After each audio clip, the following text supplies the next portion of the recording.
आवाज नहीं आ रही सर।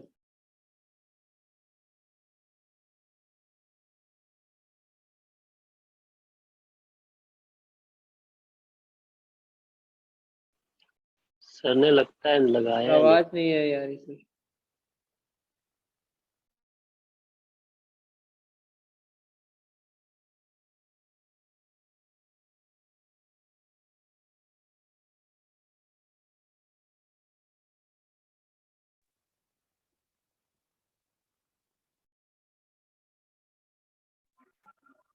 सर वॉइस नहीं आ रही।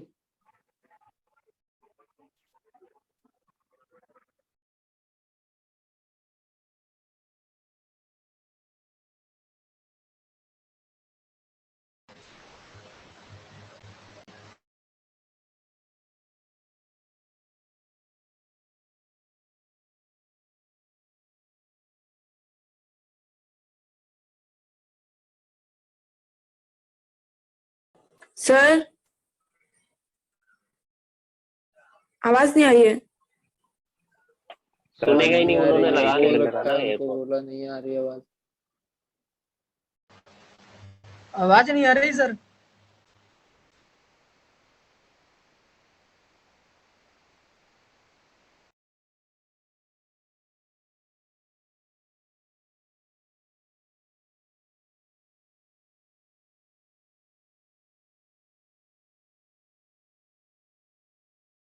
ऑफलाइन में किसी को टैग कर दो ना, वो विष्णु को बोलो, वो बोल देगा सर।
ओके, लास्ट क्लास में हम लोग कैपेसिटर डिस्कस कर रहे थे, है ना। कैपेसिटर का बेसिक तो बता दिया गया था, कैपेसिटेंस। इधर ऑनलाइन में आवाज आ रही है सभी को? Yes sir. ठीक है, तो हम लोग देखिए कैपेसिटेंस लास्ट क्लास में डिस्कस कर चुके थे, है ना। कैपेसिटेंस हो चुका है, ठीक है ना। अब हम लोग देखिए नेक्स्ट जो टॉपिक डिस्कस करने जा रहे हैं ना, वो है कॉम्बिनेशन ऑफ कैपेसिटर। ठीक है, ये पहले देखो थोड़ा डिस्कस कर लेते हैं एनर्जी। सर वॉइस नहीं आ रही है। आ रही है आ रही है आ सर, रही आ है रही है सर। अब। Energy stored in capacitor. ठीक है, तो एनर्जी स्टोर्ड इन कैपेसिटर देखिए, अगर आप कैलकुलेट करना चाहते हो ना, तो यू का फॉर्मूला बेसिकली वही लगता है जो हम पहले बता चुके हैं आपको डायलेक्ट्रिक में। ये बेसिक फॉर्मूला है, ठीक है। आप जानते हो ना, एनर्जी स्टोर्ड इन कैपेसिटर का मतलब हो गया energy stored in electric field. ठीक है, so this is the basic formula. अब इसी फॉर्मूले को हम लोग बेसिकली कन्वर्ट कर देते हैं इन टर्म्स ऑफ कैपेसिटेंस। ठीक है ना, इस ये formula, so this is expressed. देखो कैसे किया जाता है वो हम डिस्कस नहीं कर रहे हैं। दिस इज एक्सप्रेस्ड एज, ठीक है, या in terms of Q V या फिर C, in terms of Q V C edge, ठीक है, यू इक्वल टू हम लोग लिख देते हैं क्यू स्क्वायर अपॉन 2c, या फिर हाफ, या फिर u इक्वल टू आप हाफ सी वी स्क्वायर लिखते हो, ठीक है ना। या फिर हम लोग लिख देते हैं half u is equal to 1/2 Q V. ठीक है ना, मतलब यहाँ पे हम लोग जानते हैं कि c इक्वल टू होता है q बाई v। तो c की जगह पे आप q बाई v लिखेंगे, या फिर q की जगह cv लिख दोगे। यहाँ से देखो q इक्वल टू cv, तो फिर सारे रिजल्ट आ जाएंगे, ठीक है ना। q इक्वल टू cv, तो अगर हम देखो जैसे यहाँ पे q लिखा है, इसकी जगह cv लिख देंगे, तो c स्क्वायर v स्क्वायर होगा, एक c कैंसिल होगा, तो ये रिजल्ट आ जाएगा, ठीक है ना। लेकिन आप ये ध्यान रखो कि अगर आप पहली बार ये पूछते हो ना कि रिजल्ट आया कहाँ से, how did you get this result, है ना, तो ये ध्यान रखेंगे कि this result actually comes from this expression, ठीक है ना। आप कोई भी कैपेसिटर ले लो, ठीक है ना, चाहे पैरेलल प्लेट कैपेसिटर ले लो, ठीक है, या फिर स्फेरिकल कैपेसिटर। आप स्फेरिकल कैपेसिटर में जो इलेक्ट्रिक फील्ड होता है उसको आप पुट करेंगे, ठीक है ना, फिर इसको इंटीग्रेट करेंगे तो फाइनल आंसर को आप इस फॉर्म में एक्सप्रेस कर पाएंगे, ठीक है ना। तो आप चेक कर सकते हो, जानते हो, मतलब अंडरस्टैंडिंग देखो तभी बिल्ड होती है ना जब आप इसको चेक करोगे। तो हम इसको देखो, हम ये कहते हैं, सपोज करो कि ये सभी, इसको हम एक्सप्रेशन 1 बोल रहे हैं और ये सभी जो है ना इनको हम 2 बोल देते हैं। ये जो भी रिजल्ट्स है ना, दीज आर 2, ठीक है ना। तो जैसे हम ये होमवर्क में छोड़ देते हैं, ठीक है ना, ये आप लोग ट्राई करके देखोगे। होमवर्क ये है कि यूजिंग स्फेरिकल कैपेसिटर, ठीक है, फाइंड 2, ठीक है, फ्रॉम 1, ठीक है, या डेराइव कर दो, फाइंड 2 नहीं, डेराइव 2। तो 2 को डेराइव करना है 1 से, ठीक है ना। तो मतलब बस आपको ये कैपेसिटर में इलेक्ट्रिक फील्ड का वैल्यू यहाँ पे पुट करना पड़ेगा, ठीक है ना। तो इसको एक बार कोशिश करके देखोगे आप लोग, ठीक है ना। मतलब इलेक्ट्रिक फील्ड वगैरह सब कुछ तो हम बता चुके हैं ना, तो बस उसको यूज करोगे, you will get the answer. Alright, ठीक है। तो ये हो गया बेसिकली डिस्कशन एनर्जी स्टोर्ड का, ठीक है ना। तो अब एनर्जी स्टोर्ड किसी भी केस में हम लोग लिख सकते हैं इस तरह से, ठीक है। अब देखिए नेक्स्ट,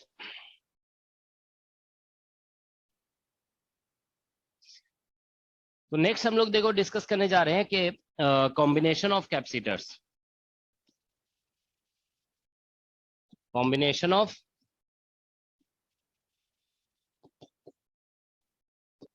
कैपेसिटर्स। तो आप सभी जानते हो कि 2 तरह का कॉम्बिनेशन होता है कैपेसिटर में भी, ठीक है ना। एक है सीरीज कॉम्बिनेशन,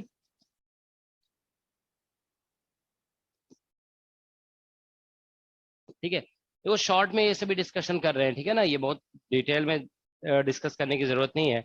सीरीज कॉम्बिनेशन में क्या होता है, what do you have in series combination, अब जानते हो ना, जैसे मान लो 2, हाँ, चार्ज सभी कैपेसिटर में सेम होता है। मतलब ऐसा होता है ना कि जैसे मान लीजिए ये कैपेसिटर है, ये कैपेसिटर है, ये, ठीक है ना। तो ये सभी आप देखिए अगर आपस में कनेक्ट कर देते हो तो इसमें जो करंट ऐसे जाएगा ना, वही करंट इससे भी जाएगा, वही करंट इससे भी जाएगा। तो सभी से सेम करंट जा रहा है तो सभी में चार्ज से सेम चार्ज स्टोर हो जाता है, ठीक है ना। इसमें चार्ज क्यू है तो इसमें भी चार्ज क्यू होगा और इसमें भी चार्ज क्यू हो जाएगा। तो उस अपोजिट प्लेट पे माइनस क्यू, यहाँ पे ऐसे लिख दोगे माइनस क्यू, ठीक है ना। तो सीरीज कॉम्बिनेशन में क्या होता है कि all capacitors have same charge,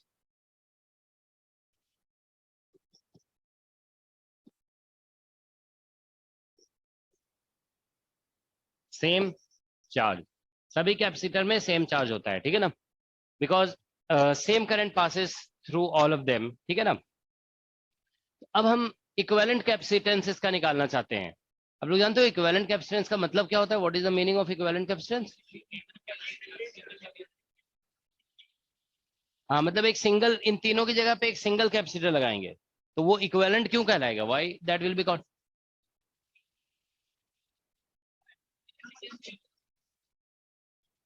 हाँ देखो, इक्विवेलेंट का मतलब जानते हो क्या होता है कि जैसे मान लीजिए ये जो कॉम्बिनेशन है ना, ये कॉम्बिनेशन, इसको अगर आप एक बैटरी से कनेक्ट करते हो, ठीक है ना, तो बैटरी को सप्लाई करना पड़ रहा है कितना चार्ज, क्यू। तो अब हम इन तीनों की जगह पे एक सिंगल चार्ज कनेक्ट करेंगे ना, और फिर बैटरी को कितना सप्लाई करना पड़ रहा है, क्यू अगेन। मतलब battery is again supplying same charge, या रिवर्स आप ऐसे बोल सकते हो कि ये तीनों कैपेसिटर मिलकर के बैटरी से चार्ज क्यू एक्सट्रैक्ट कर रहा था। तो अगर एक सिंगल कैपेसिटर है वो भी बैटरी से सेम चार्ज एक्सट्रैक्ट करता है तो फिर हम उसको इक्विवेलेंट कहते हैं। तो इक्विवेलेंट का क्या का मतलब ये होता है कि एक सिंगल कैपेसिटर अब यहाँ पे लगा दिया जाएगा और सेम बैटरी अगर लगाएंगे वोल्टेज वी का, तो ये बैटरी से फिर से उतना ही चार्ज ड्रॉ करेगा या एक्सट्रैक्ट करेगा, ऐसा बोल सकते हो, ठीक है ना। तो ये बेसिकली सी इक्विवेलेंट हो जाता है, ठीक है ना, दिस इज सी इक्विवेलेंट। बस इसमें जानते हो केवीएल अप्लाई करोगे, इसमें केवीएल अप्लाई करोगे, जैसे इसका कैपेसिटेंस मान लो C1 है, C2 है और ये C3 है, तो ठीक है ना। तो हम लोग यहाँ पे देखो यूजिंग KVL, ठीक है ना, वी कैन शो दैट। तो KVL यूज करने से आप ये शो कर सकते हैं यहाँ पे कि 1/C इक्विवेलेंट जो होगा, ठीक है, that will be equal to 1/C1 plus 1/C2 और प्लस 1/C3, इस तरह से कंटिन्यू हो जाएगा, तो ये सी इक्विवेलेंट आएगा।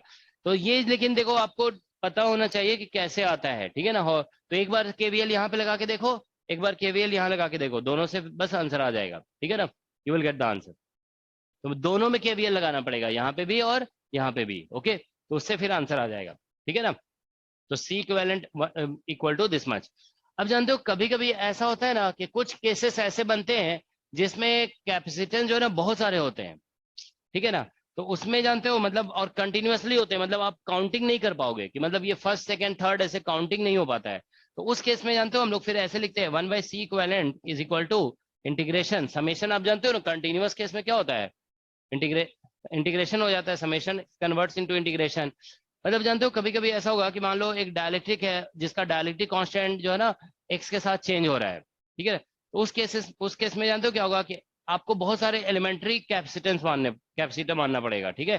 तो फिर आपको इंटीग्रेशन करना पड़ता है, तो इंटीग्रेशन जानते हो एक एलिमेंट्री कैपेसिटर का करना पड़ेगा, ठीक है ना। ये डीसी जो है ना वो एलिमेंट्री कैपेसिटर है, क्योंकि ये सब 1/c है ना, तो 1/dc मतलब जैसे ये आप ऐसे समझ लो, इसको आप ऐसे शॉर्ट में लिख सकते हो ना, समेशन और 1/ci ऐसे लिख सकते हो, ठीक है ना। तो आप देखिए आई पे समेशन है तो बस समेशन की जगह क्या होगा इंटीग्रेशन, और जो 1/ci है उसकी जगह क्या होगा dc आ जाएगा, ठीक है ना।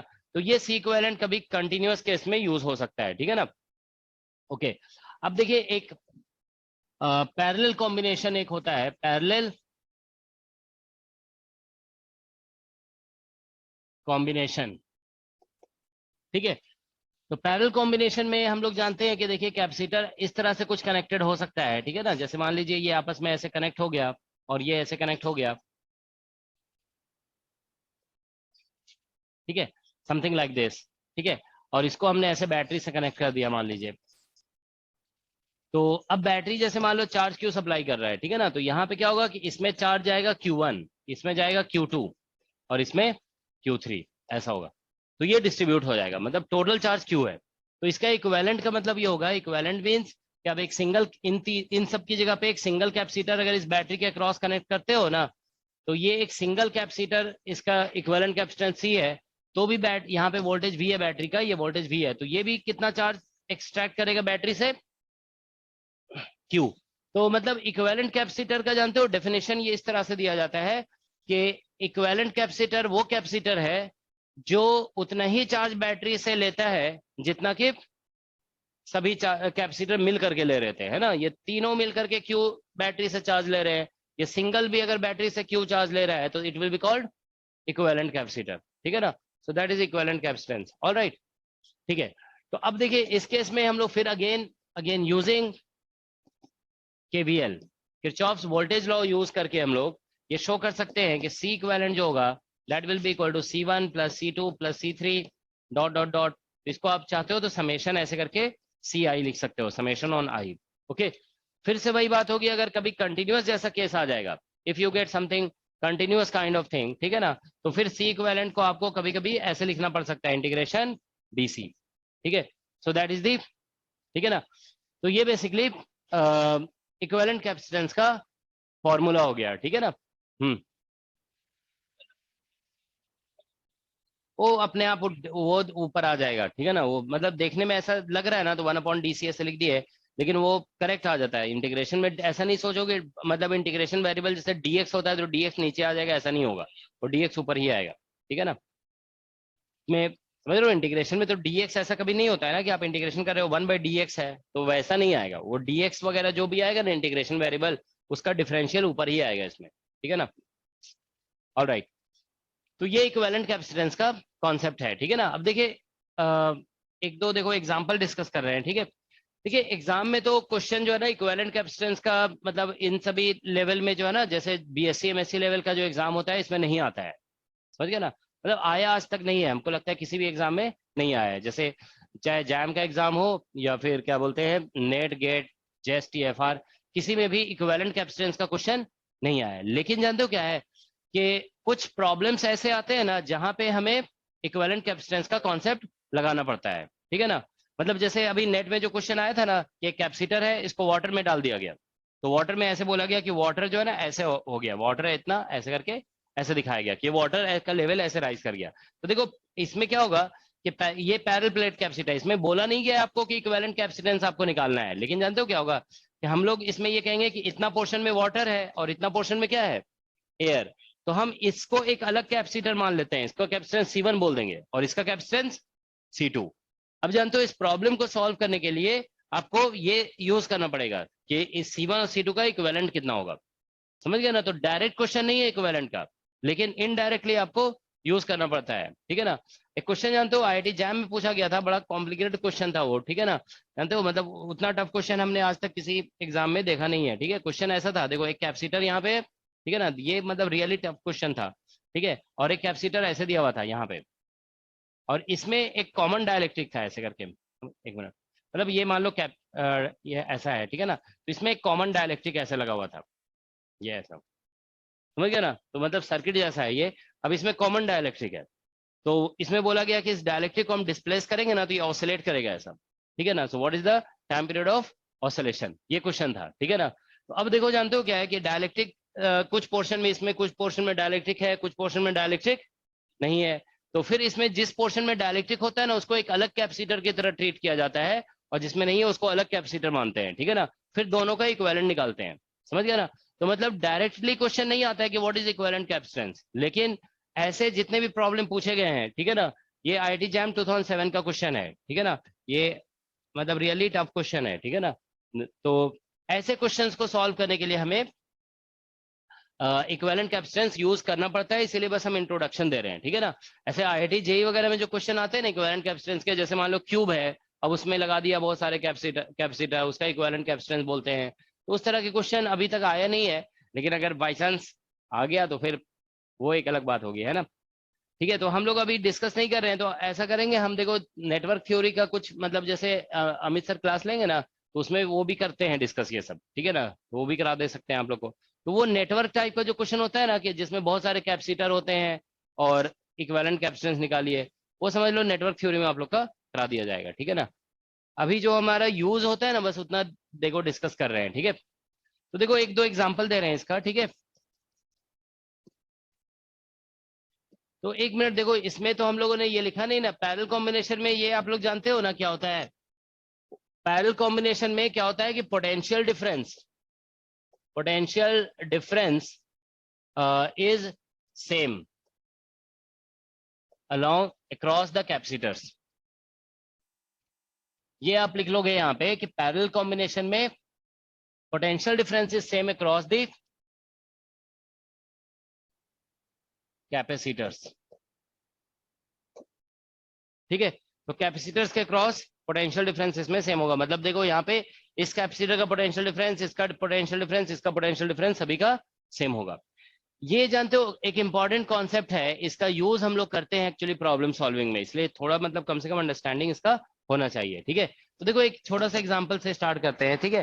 जैसे मान लीजिए कि ये कोई पैरेलल प्लेट कैपेसिटर है। ठीक है? तो देखिए इसमें क्वेश्चन ऐसा आता है कि ये पैरेलल प्लेट कैपेसिटर है, अब मान लो इसमें हम दो डायइलेक्ट्रिक ऐसे फिल कर देते हैं। ठीक है ना? दिस इज ए डायइलेक्ट्रिक, इसका डायइलेक्ट्रिक कांस्टेंट K1 है मान लो, और ये मान लीजिए कोई दूसरा डायइलेक्ट्रिक ऐसे डॉट डॉट डॉट ऐसे बना देते हैं, इसका डायइलेक्ट्रिक कांस्टेंट K2 है।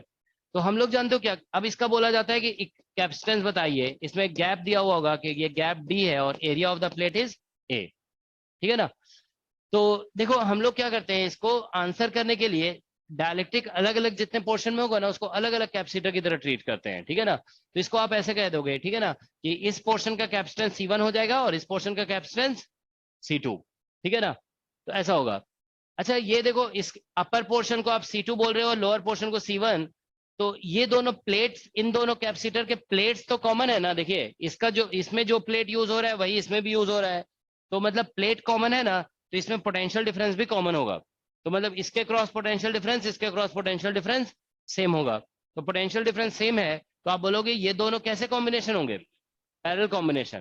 यहाँ पे हाँ C1 एंड C2, ठीक है, फॉर्म पैरेलल। ठीक है? Parallel combination. ठीक है? तो इसीलिए इसमें C जो निकलेगा ना वो C1 प्लस C2 हो जाएगा। अब देखिए C1 निकालोगे तो ये पैरेलल प्लेट कैपेसिटर है। पैरेलल प्लेट कैपेसिटर में आपको बताया गया ना कैपेसिटेंस कितना होता है, हाँ A epsilon P1 not plus और इंटू एप्सिलॉन K। आर, है ना। तो इसमें देखो पूरा एरिया ए दिया हुआ है ना, तो एक प्ले इसमें कितना एरिया यूज हो रहा है, a/2, तो यहाँ पे a/2 कर दोगे, एप्सिलॉन नॉट और एप्सिलॉन 1 में k1 आ जाएगा और डिवाइडेड बाय सेपरेशन। तो देखिए दोनों प्लेट के बीच में ये जैसे C1 है, तो C1 के भी दोनों प्लेट में सेपरेशन d यूज हो रहा है, ठीक है ना, तो यहाँ पे d लिख देंगे। अब देखिए C2 में लिखोगे तो एरिया हाफ लेना पड़ेगा, एप्सिलॉन नॉट और एप्सिलॉन r होता है ना यहाँ पे, तो ये k2 बाई d हो जाएगा। तो बस आंसर यही आ जाएगा, a एप्सिलॉन नॉट और बाई 2d, ठीक है ना, और यहाँ पे k1 प्लस k2। तो ये इसका रिजल्ट है, a epsilon not by 2d और k1 प्लस k2, ठीक है ना। तो ये इसका कैपेसिटेंस निकल गया, ठीक है। तो एक एक एग्जांपल और देखो लिख रहे हैं, ठीक है ना, ठीक है। नाउ अगर देखिए जैसे मान लो ये कैपेसिटर है,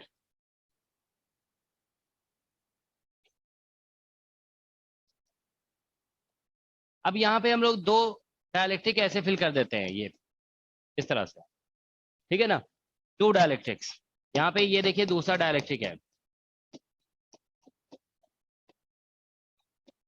ये डॉट डॉट डॉट जो है ना, ये दूसरा डायलेक्ट्रिक है, ये k1 है और ये k2 है, ठीक है। और ये सेपरेशन टोटल d दिया हुआ है, हाफ सेपरेशन d/2 है, ठीक है। और ये एरिया a है और ये भी एरिया a है।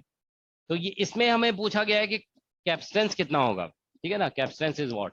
तो देखो इसको भी सॉल्व करने का तरीका ये होता है कि जहां तक एक सिंगल डायलेक्ट्रिक है ना, उसको एक कैपेसिटर मान लिया जाएगा C1 और इसको मान लिया जाएगा C2। तो अब यहाँ पे देखो एक्चुअली ऐसा होगा कि अगर देखिए इसमें क्या हो रहा था कि प्लेट कॉमन था, अब इसमें प्लेट कॉमन नहीं है, इसका प्लेट यहीं तक है, ठीक है ना, फिर इसका अलग है, ठीक है ना। तो इसमें ये प्लेट जैसे C1 में एक जो प्लेट यूज हो रहा है वो C2 में यूज नहीं हो रहा है। या फिर इसको आप ऐसे समझ सकते हो कि अगर देखो यहाँ पे हम ऐसे करंट पास करेंगे ना, तो जो करंट C1 को क्रॉस करेगा वही करंट C2 को भी क्रॉस करेगा। ऐसा कभी हो सकता है कि करंट C2 से क्रॉस कर गया लेकिन C1 से क्रॉस नहीं किया, ऐसा नहीं हो सकता है ना। जो करंट C1 से जाएगा the same current will pass through C2 also. इसमें ऐसा नहीं है, देखो यहाँ पे ऐसा इसमें हो सकता है कि K1 से कुछ करंट निकल गया, वो करंट K2 से नहीं जा रहा है, ठीक है ना। तो इसमें सेम करंट जाना दोनों से नेसेसरी नहीं था, तो इसीलिए ये सीरीज कॉम्बिनेशन नहीं बन रहा है।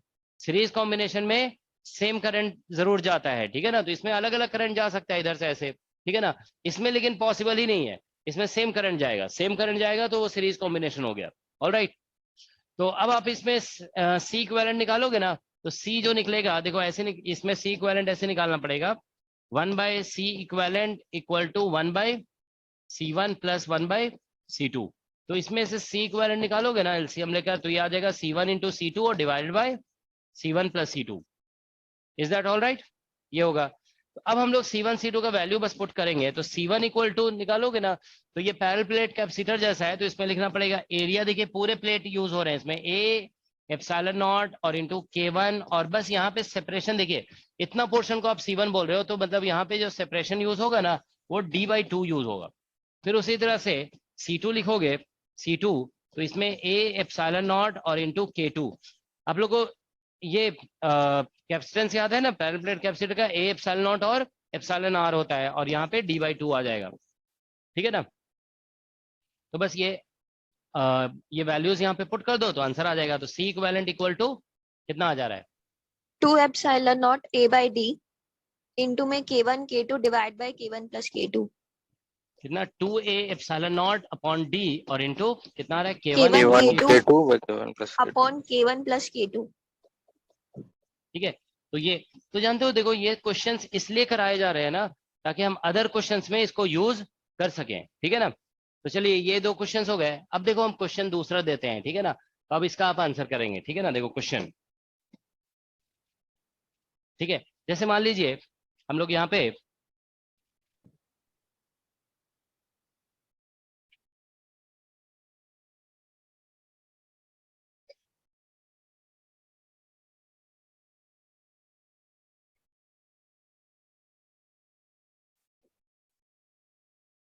ठीक है, देखो अभी इतना आपने पढ़ा ना, आप चाहे जैसे भी इसको आंसर करो, ठीक है, इट्स अप टू यू। ये वोल्टेज हमने भी अप्लाई किया हुआ है, वोल्टेज इज V, और यहाँ से यहाँ तक सेपरेशन कितना है D, ठीक है ना। अब देखो यहाँ पे हमने डाइलेक्ट्रिक फिल कर दिया,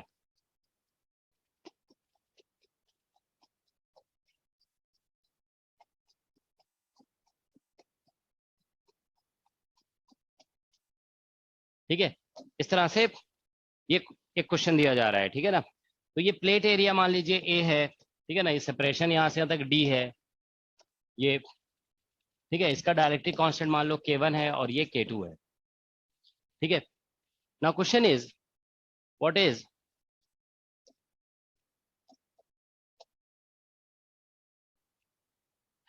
ठीक है, what is surface bound surface charge density, bound surface charge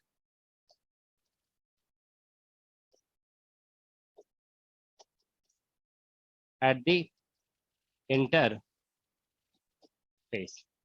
interface पे बताना है बाउंड सरफेस चार्ज डेंसिटी कितना होगा। Interface of two dielectrics of to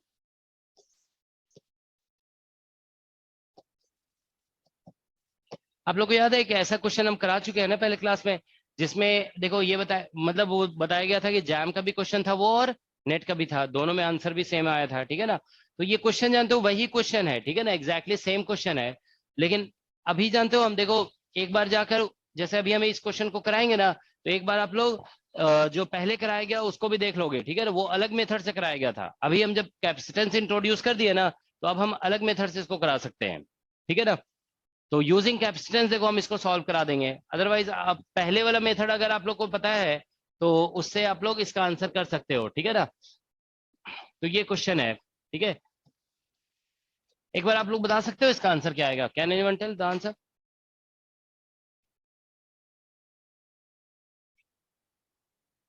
एक बार कराया जा चुका है ये क्वेश्चन, ठीक है।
हो रहा है कुछ, कुछ भी नहीं हो रहा है ऐसा, लेकिन नहीं होना चाहिए, जानते हो कि बिल्कुल कुछ कुछ भी नहीं समझ में आ रहा है। हम बोल रहे पहले जो कराया गया ना उस मेथड से करके देखो। चलो ठीक है, तो उसको तुम लोग रिवाइज कर लोगे, ठीक है ना। अब हम अभी जानते हो, देखो पहले जानते हो, याद है, देखो एक बार वर्बल बता देते हैं पहले हम कैसे निकाले थे। पहले हम इसमें शायद ये कह रहे थे कि देखो फील्ड लाइन ऐसे जाएगा, फील्ड लाइन ऐसे होगा ना, तो बेसिकली क्या होगा कि field line perpendicular to interface है, तो डी इसमें और इसमें सेम होगा, कंटिन्यूअस। हाँ डी कंटिन्यूअस होगा। फिर हम ई को इंटीग्रेट करके पोटेंशियल डिफरेंस से रिलेट किए थे, है ना, फिर डी से उसको रिलेट करके फिर निकाल दिए थे, है ना। तो फिर ये लास्ट में यहाँ पे बाउंड्री कंडीशन लगा दिया गया था, ठीक है ना। तो ये सब करके इसको बताया गया था, ठीक है ना। अभी जानते हो, देखो इसको हम डायरेक्ट ऐसे बता रहे हैं, इसमें हम लोग जानते हैं सी निकल चुका है ना, अभी अभी ये क्वेश्चन कराया गया, देखिए सी हमारा ये निकला था, दिस वाज द सी, है ना। हम लोग इसमें क्या करेंगे कि Q इक्वल टू होता है CV, ऐसा, ठीक है ना। तो हम Q निकालेंगे, तो Q C का वैल्यू लिखो, देखो कितना है, A एप्सिलॉन नॉट और बाय कितना था, A epsilon 2A epsilon not, है ना, 2A एप्सिलॉन नॉट D और इंटू कितना था K1 इंटू K2 और divide bye K1 plus K2 और इंटू V, ये था, ठीक है ना। तो ये हमारा Q निकल गया, ठीक है ना, Q। तो अब हम इससे जो है ना सिग्मा निकालेंगे, सिग्मा, तो चार्ज बाय एरिया हो गया, ठीक है ना, चार्ज बाय एरिया, समझ रहे हो ना, Q। तो ये Q कहाँ पे आएगा, वेयर विल दिस Q कम, ये Q तो है, जानते हो, जैसे आप ऐसे निकालते हो ना, देखो Q इक्वल टू CV, तो इसका मतलब होता है this is the charge supplied by battery. तो बैटरी जो चार्ज सप्लाई होता है वो कहाँ जाता है, वो कैपेसिटर के प्लेट्स पे जाता है ना, तो इस प्लेट पे और इस प्लेट पे ये चार्ज होगा, ठीक है ना। तो अब आप देखिए यहाँ पे कि ये निकल गया। अब ए से डिवाइड कर दोगे तो कितना आ जाएगा, 2 एप्सिलॉन नॉट बाई डी और इंटू K1 इंटू K2 और divided by K1 plus K2 और इंटू V, ये आ गया, ठीक है ना। तो ये सिग्मा निकल गया ऑन द प्लेट, ठीक है ना। अब आपको याद है, देखो एक दिन हम क्लास में डिस्कस किए थे, ये डिस्कस किया गया था क्लास में कि अगर जैसे मान लो ये कंडक्टिंग शीट है, इसमें चार्ज डेंसिटी सिग्मा है। अब इसके सामने अगर डायलेक्ट्रिक रखोगे ना, ये देखो हम बताए थे कि ये गेट एग्जाम में ये पूछा भी गया था और SC Verma concept of physics में भी ये दिया हुआ है, ठीक है ना। हाँ, ये बताए थे कि यहाँ पे देखो सिग्मा है ना अगर चार्ज डेंसिटी, तो इसमें जो चार्ज डेंसिटी ये कंडक्टिंग शीट है, ठीक है ना, कंडक्टिंग शीट, ठीक है ना। तो इसमें बताया गया था कि चार्ज डेंसिटी कितना डेवलप होगा, माइनस सिग्मा और 1 माइनस 1 बाई एप्सिलॉन आर, और इसमें आएगा plus sigma 1 minus 1 by epsilon R, ऐसे ही बताया गया था ना। तो जानते हो क्या होगा, देखो यहाँ पे दो डायलेक्ट्रिक है ना, इस डायलेक्ट्रिक में जानते हो क्या होगा, यहाँ पे नेगेटिव आएगा और यहाँ पे पॉजिटिव, फिर इसमें यहाँ नेगेटिव आएगा और यहाँ पे पॉजिटिव आ जाएगा। तो जानते हो यहाँ पे जब चार्ज डेंसिटी निकालोगे ना तो नेगेटिव पॉजिटिव का सम होगा, ठीक है ना। तो एट इंटरफेस देखो इसी कॉन्सेप्ट से ऐसे हो जाएगा, एट इंटरफेस, ठीक है ना। सिग्मा बाउंड निकलेगा ना, तो वो basically sigma 1 minus 1 by K1 और फिर minus sigma 1 minus 1 by K2 हो जाएगा। That's what it will be. समझ में आ रहा है, देखो यहाँ पे जैसे इसमें देखो एप्सिलॉन आर है ना, तो एप्सिलॉन आर की जगह एक में K1 आएगा और एक में K2 आ जाएगा। तो यहाँ से देखिए इधर ये पॉजिटिव प्लेट लगा हुआ है, इसमें यहाँ पे नेगेटिव और इसमें पॉजिटिव आएगा, तो K1 वाले में यहाँ पॉजिटिव होगा और K2 वाले में यहाँ पे नेगेटिव हो जाएगा। और दोनों कॉन्टैक्ट में है ना, तो बिल्कुल दोनों ऐड हो जाएंगे, इंटरफेस में दोनों से कंट्रीब्यूशन आएगा, ठीक है ना।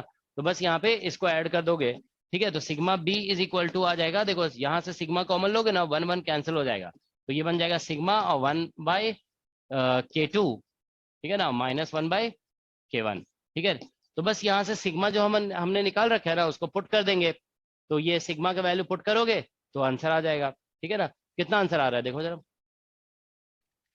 तो सिग्मा का वैल्यू पुट करने से एप्सिलॉन नॉट बच जाएगा, K1 इंटू K2 कैंसिल हो जाएगा, ठीक है ना। तो ये आंसर आ जाएगा इसका 2 एप्सिलॉन नॉट और इंटू V बाई डी, ये सिग्मा का वैल्यू आ रहा है, ठीक है ना। और यहाँ पे K1 माइनस K2 और divide by K1 plus K, that's the answer. तो ये इसका आंसर होगा। आप लोग बताइए, ये हम क्लास में बता चुके हैं कि नहीं बताए हैं, ये बताए हुए हैं ना क्लास में। इफ कंडक्टिंग शीट है और सिग्मा चार्ज डेंसिटी है, तो यहाँ पे minus sigma 1 minus 1 by epsilon R आता है और यहाँ पे plus sigma 1 minus 1 by epsilon R. तो यहाँ पे दो डायरेक्ट्रिक है ना, तो एक में आएगा माइनस चार्ज यहाँ पे, तो इसमें प्लस आएगा, ठीक है ना। यहाँ पे देखो इसमें यहाँ पे प्लस आएगा, फिर इस वाले डायलेक्ट्रिक में यहाँ पे माइनस आएगा, तो इसमें यहाँ पे प्लस होगा। तो इंटरफेस में एक से प्लस आ रहा है और एक से माइनस, तो इसीलिए हम लोगों ने ऐसा कर दिया, ठीक है ना।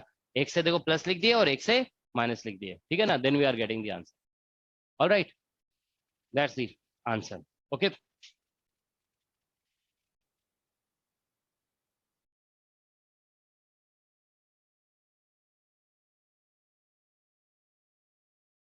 ठीक है, चलो एक क्वेश्चन और दे रहे हैं, देखो इसी से रिलेट करके, ठीक है ना, सिमिलर टाइप क्वेश्चन, ठीक है।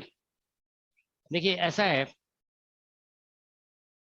ये एक कैपेसिटर है और इसमें आधा इधर डायलेक्ट्रिक फिल कर दिया गया और इधर दूसरा डायलेक्ट्रिक है। ये दोनों मेथड को देखो मैच करो, दोनों बिल्कुल अलग तरह का मेथड है ना। इसमें हमने सिग्मा, ठीक है ना, हालांकि ये रिजल्ट जो आता है ना ये तो बाउंड्री कंडीशन से ही आता है, इसको हम डायरेक्ट यूज कर दिया यहाँ पे, ठीक है ना। लेकिन हमने पोटेंशियल डिफरेंस जैसे उसमें integration of electric field use किया गया था, यहाँ पे हम वैसा कुछ नहीं किए, ठीक है ना। कैपेसिटेंस की हेल्प से चार्ज निकाल दिए, चार्ज से चार्ज डेंसिटी निकाल ली, ठीक है ना। ठीक है, देखो ये एक कैपेसिटर है, इसको मान लो ये ग्राउंड कर दिया गया, ठीक है ना। तो देखिए यहाँ पे ये चार्ज क्यू दिया गया, इसको ग्राउंड कर दोगे ना तो इसमें इंड्यूस हो जाएगा माइनस क्यू चार्ज, यहाँ पे आ जाएगा माइनस क्यू चार्ज, ठीक है ना। तो ऐसा होगा, ठीक है। अब इसका डायरेक्टली कांस्टेंट K1 है और इसका डायरेक्टली कांस्टेंट K2 है, बस सेपरेशन D दिया हुआ है और एरिया A दिया हुआ है, ठीक है। So question is what is electric field between the plates.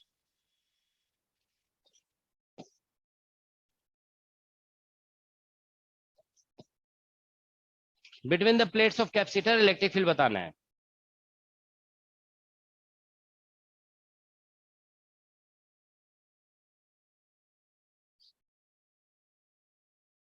अच्छा, ये इलेक्ट्रिक फील्ड दोनों डायइलेक्ट्रिक में सेम होगा या डिफरेंट होगा? हाँ, कंटिन्यूअस होगा। हाँ, ये बताया गया है कि फील्ड लाइन जब पैरेलल टू इंटरफेस होता है then electric field is continuous. तो इसमें और इसमें इलेक्ट्रिक फील्ड सेम हो जाएगा, ठीक है ना। तो दोनों में इलेक्ट्रिक फील्ड सेम होगा यहाँ पे, ठीक है ना।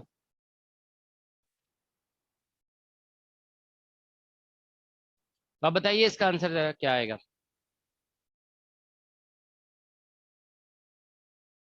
तो देखो ये इसको बोलते हैं आइसोलेटेड कैपेसिटर, मतलब एक तरह से समझ लो ये ग्राउंड किया हुआ है, ठीक है ना। तो किसी बैटरी से कनेक्टेड नहीं है ये, ठीक है ना।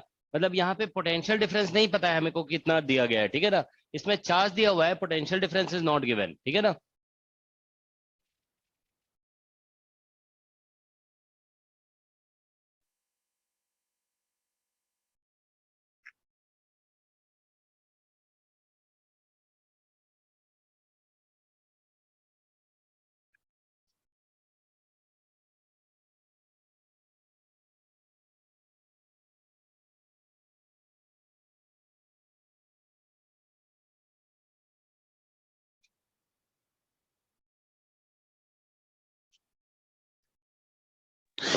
Sir 2q by a epsilon naught k1 plus k2 कितना आ रहा है 2q by a epsilon naught और k1 plus k2 मल्टीप्लीकेशन में k1 k2 डिवीजन में। डिवीजन में डिवीजन में से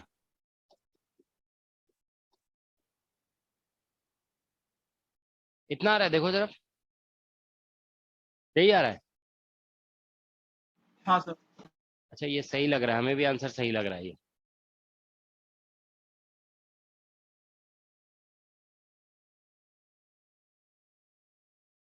ठीक है, देखो इसको भी हम लोग ऐसे सॉल्व कर देंगे, ठीक है ना। देखिए यहाँ पे कि चार्ज क्यू दिया हुआ है ना, चार्ज क्यू, इसका कैपेसिटेंस हम लोग पहले निकालेंगे। तो इसका कैपेसिटेंस ऐसे निकालोगे C1 प्लस C2 से, अभी अभी हम लोग निकाले ना। तो इसको बोल दोगे C1 और इसको बोल दोगे C2, तो कैपेसिटेंस इसका निकल जाएगा A/2, एरिया हाफ यूज हो रहा है ना, epsilon not A/2 epsilon naught और इंटू K1 और इंटू D, और प्लस A/2 एप्सिलॉन नॉट और इंटू K2 बाई D। तो ये तो कैपेसिटेंस निकल गया, ठीक है ना, दैट इज द कैपेसिटेंस। तो अब आप देखिए यहाँ पे A epsilon not upon 2D और यहाँ पे K1 प्लस K2, ठीक है ना, ये कैपेसिटेंस है। ओके, तो अब देखो यहाँ पे हम लोग इससे V निकाल लेते हैं। तो Q इक्वल टू हम लोग जानते हैं CV होता है, ठीक है ना। तो C का वैल्यू तो V आ जाएगा हमारा Q बाई C, ठीक है। तो Q, ठीक है, तो ये बस पुट कर दोगे यहाँ पे, ठीक है ना। तो कितना आ जाएगा, हाँ 2Q, ये C का वैल्यू पुट करोगे ना तो 2QD और A एप्सिलॉन नॉट और यहाँ पे K1 प्लस K2, ठीक है ना। अब देखिए इलेक्ट्रिक फील्ड लाइंस ऐसे है ना, यहाँ पे तो हमें पता है इलेक्ट्रिक फील्ड सेम होगा हर जगह पे, है ना। दोनों साइड सेम होगा इलेक्ट्रिक फील्ड, क्योंकि फील्ड लाइन जब भी इंटरफेस के पैरेलल हो जाता है तो वो फील्ड सेम हो जाता है। तो अब हम लोग यहाँ पे ऐसे कहेंगे कि इलेक्ट्रिक फील्ड को इंटीग्रेट करोगे ना, अगर मान लो यहाँ से यहाँ तक इलेक्ट्रिक फील्ड के इंटीग्रेशन से पोटेंशियल डिफरेंस मिलता है। तो इलेक्ट्रिक फील्ड यूनिफॉर्म है, यहाँ से E इंटू डी आ जाएगा, सेपरेशन D है, तो that is equal to V हो गया। तो V का वैल्यू हम लोग निकाले हुए है ना, तो बस यहाँ से ऐसा आ जाएगा E into D is equal to V का वैल्यू पुट कर दो 2QD upon A epsilon naught और यहाँ पे K1 प्लस K2, ठीक है ना। तो यहाँ से D और D कैंसिल हो गया, ठीक है ना। तो electric field is equal to simply आ जाएगा 2Q और divided by A epsilon naught और K1 प्लस K2। तो ये इसका आंसर हो गया, ठीक है। तो ये कैपेसिटेंस मेथड से देखो, ये जानते हो थोड़ा इजी है calculation, it is easier to solve such question using capacitance method. अगर इसको बिना कैपेसिटेंस मेथड के सॉल्व करोगे ना तो थोड़ा सा आपको डिफिकल्टी होगी, मतलब फिर से याद है आप लोग को, ये क्वेश्चन जानते हो उसी तरह का क्वेश्चन बन जाएगा जो एक हम ऐसा क्वेश्चन कराए थे कि एक स्फेयर है और इसमें हाफ पोर्शन में डाइलेक्ट्रिक फिल किया हुआ है, ठीक है ना। This half portion contains dielectric. तो ये याद है ना आप लोगों को कि हाफ पोर्शन में डाइलेक्ट्रिक है तो कैसे सॉल्व किया गया था, ठीक है। तो फिर जानते हो क्वेश्चन जो है ना फिर इसी मेथड से सॉल्व करना पड़ेगा, ठीक है। तो इसमें हम लोग क्या बोले थे कि चारों तरफ इलेक्ट्रिक फील्ड का वैल्यू सेम है, फिर गॉस लॉ D वेक्टर के लिए लगाया गया था, तो इसमें भी जानते हो बिना कैपेसिटेंस सॉल्व करोगे ना तो D dot D S equal to Q free वो लगाना पड़ेगा, then you will get the answer. ठीक है ना, तो ये और ये समझ लो एक ही तरह के क्वेश्चन है, जैसे इसमें हम इलेक्ट्रिक फील्ड निकालने के लिए बोल रहे हैं ना, और इसमें हम बोल रहे थे, दोनों सेम एक ही टाइप के क्वेश्चन है। ठीक है ना, ऑल राइट। सर यहाँ पे इलेक्ट्रिक फील्ड की value sigma bye epsilon not put करके नहीं निकाल सकते? इलेक्ट्रिक फील्ड जब सिग्मा बाय एप्सिलॉन नॉट ही हो जाएगा तो फिर निकालेंगे क्यों? यहाँ पे तो क्वेश्चन ही बोला गया ना इलेक्ट्रिक फील्ड कितना होता है, इलेक्ट्रिक फील्ड ही तो बोला गया निकालने के लिए। डाइलेक्ट्रिक जब नहीं होता है तब होता है ना सिग्मा बाय एप्सिलॉन नॉट। ठीक है ना, हाँ। और इसमें जानते हो, इसमें देखो क्या होगा कि अपर हाफ में जानते हो चार्ज जो होगा ना वो अलग होगा और लोअर हाफ में अलग होगा। क्या बोल रहे हो? बाउंड चार्ज अब उसको करा दिया गया ना आप लोग को, वो स्फेयर वाला क्वेश्चन कराया गया था। देखो यहाँ पे एक स्फेयर ये, और इसमें हाफ डाइलेक्ट्रिक इधर था, तो इसमें याद है ना बाउंड चार्ज वगैरह सब निकलवा दिए थे ना, तो जैसे इसमें किया गया वैसे भी इसमें करना पड़ेगा। ठीक है, सेम मेथड लगेगा, एग्जैक्टली सेम मेथड। ठीक है ना, दोनों क्वेश्चन एक जैसा है, इसमें भी हाफ में डाइलेक्ट्रिक है, इसमें भी हाफ में डाइलेक्ट्रिक है। ठीक है, अब देखिए क्वेश्चन जो है ना ये सब पूछे जा रहे हैं। ठीक है ना, जैसे देखिए ये क्वेश्चन आया अभी गेट एग्जाम में 2021 में आया है क्वेश्चन, गेट 2021। ठीक है ना, तो जानते हो जब ये आ सकता है ना तो ये भी आ सकता है। ठीक है ना, क्योंकि जानते हो अगर डायरेक्टली किसी से पूछ दो ना कि इसमें इलेक्ट्रिक फील्ड कितना होगा, तो मतलब अगर किसी स्टूडेंट को अंडरस्टैंडिंग नहीं है तो ये नहीं बता पाएंगे जल्दी। ठीक है ना, कि ये इलेक्ट्रिक फील्ड होगा क्या। हाँ, क्या आना चाहिए? नहीं जानते हो, देखो क्या है इसमें, मतलब क्या होगा, तुम ये कह रहे हो कि इसमें परपेंडिकुलर कंपोनेंट है ही नहीं है, तो सिग्मा बाय कितना आना चाहिए? सिग्मा बाय एप्सिलॉन नॉट आएगा, सिग्मा बाय एप्सिलॉन नॉट आएगा ना, सिग्मा बाय 2 एप्सिलॉन नॉट कैसे आएगा? ऐसे भी near the surface of conductor field कितना होता है? Sigma bye epsilon naught. तो ये कंडक्टर है ना आसपास में, तो सिग्मा बाय एप्सिलॉन नॉट ही होगा। ठीक है ना, तो जानते हो देखो मतलब जो तुम बोल रहे हो ना कि सिग्मा बाय एप्सिलॉन नॉट आना चाहिए, वो आएगा ही, वो करेक्ट है, लेकिन बात ये है ना कि सिग्मा कितना होगा, what is the sigma? Sigma पहले पता करना पड़ेगा ना। तो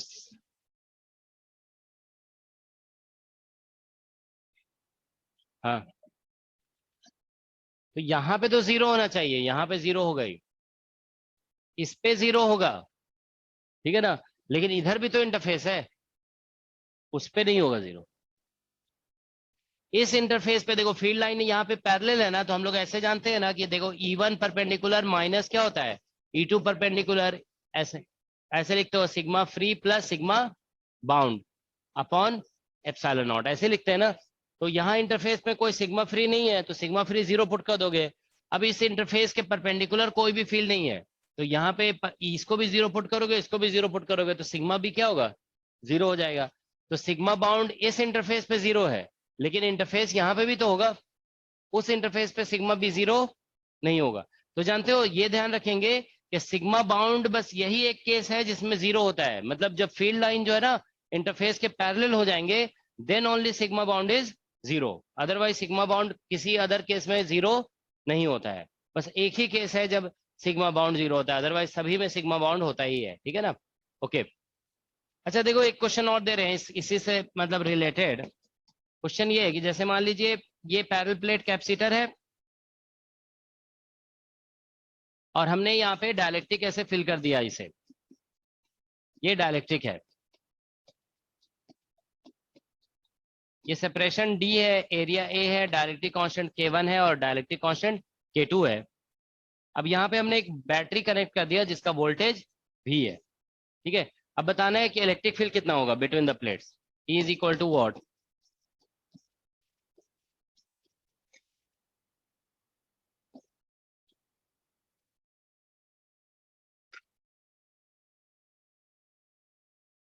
इस केस में इलेक्ट्रिक फील्ड कितना होगा?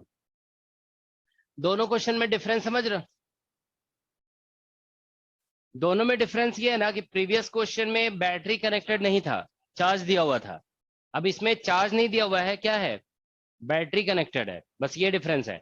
सो प्रीवियस क्वेश्चन में चार्ज गिवन था, देख रहे हो ना क्वेश्चन में, यहाँ पे देखो यहाँ पे चार्ज गिवन था, इसमें ये चार्ज दिया हुआ था, बैटरी कनेक्टेड नहीं था। ठीक है, अब इस वाले क्वेश्चन में चार्ज दिया हो, मतलब सॉरी बैटरी कनेक्टेड है, चार्ज नहीं दिया हुआ है, ठीक है ना।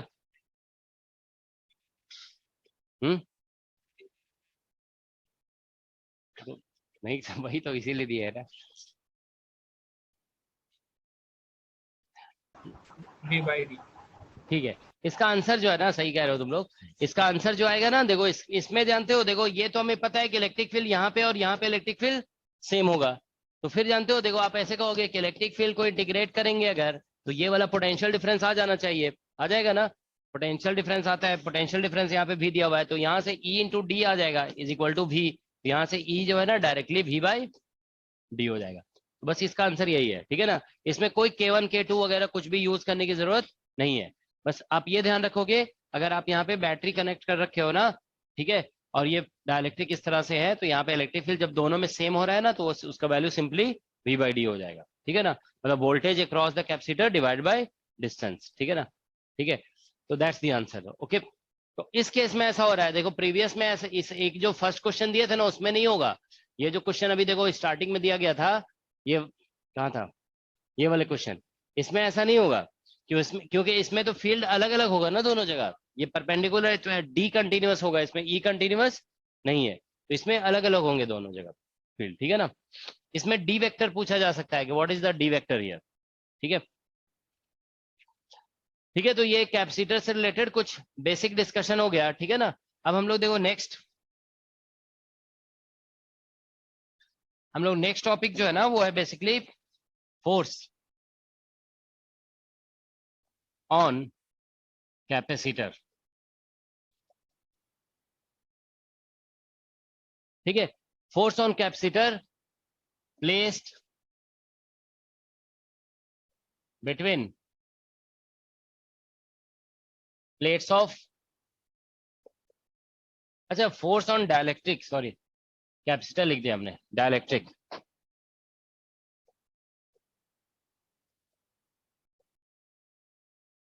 Force on dielectric place between plates of capacitor,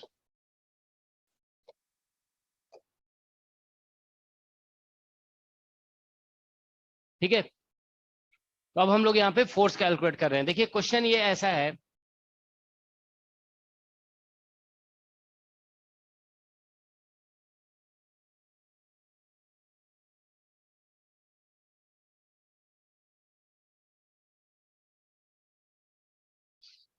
ठीक है, ये मान लो पैरेलल प्लेट कैपेसिटर है, ठीक है ना, इसको हमने किसी बैटरी से कनेक्ट कर रखा है, ठीक है ना,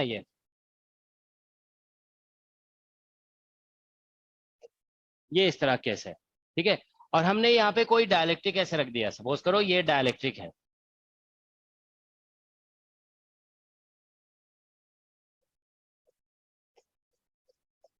ये डायलेक्ट्रिक है, ठीक है।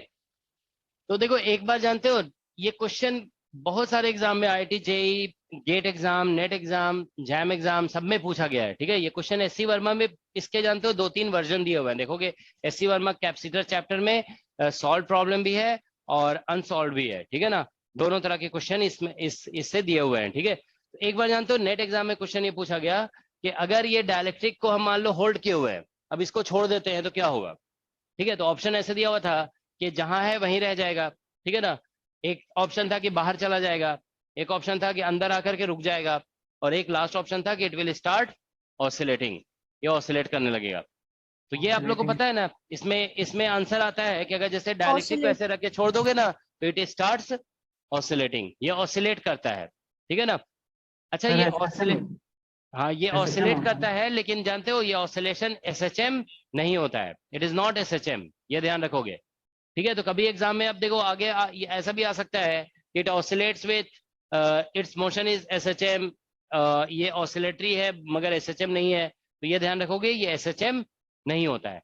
तो देखो मतलब एक क्वेश्चन तो बस ऐसे ही कॉन्सेप्चुअल हो गया ना ये कि क्या होगा, ओके ये पूछा गया, लेकिन नेक्स्ट स्टेप जानते हो ऐसा भी आ सकता है कि आप से पूछ दिया कि इस पे फोर्स कितना लग रहा है, कि या फिर इसका फ्रीक्वेंसी ऑफ ऑसिलेशन कितना होगा, ऐसे क्वेश्चन भी आ सकते हैं, ठीक है ना। तो वही देखो हम लोग यहाँ पे डिस्कस कर रहे हैं, ठीक है ना।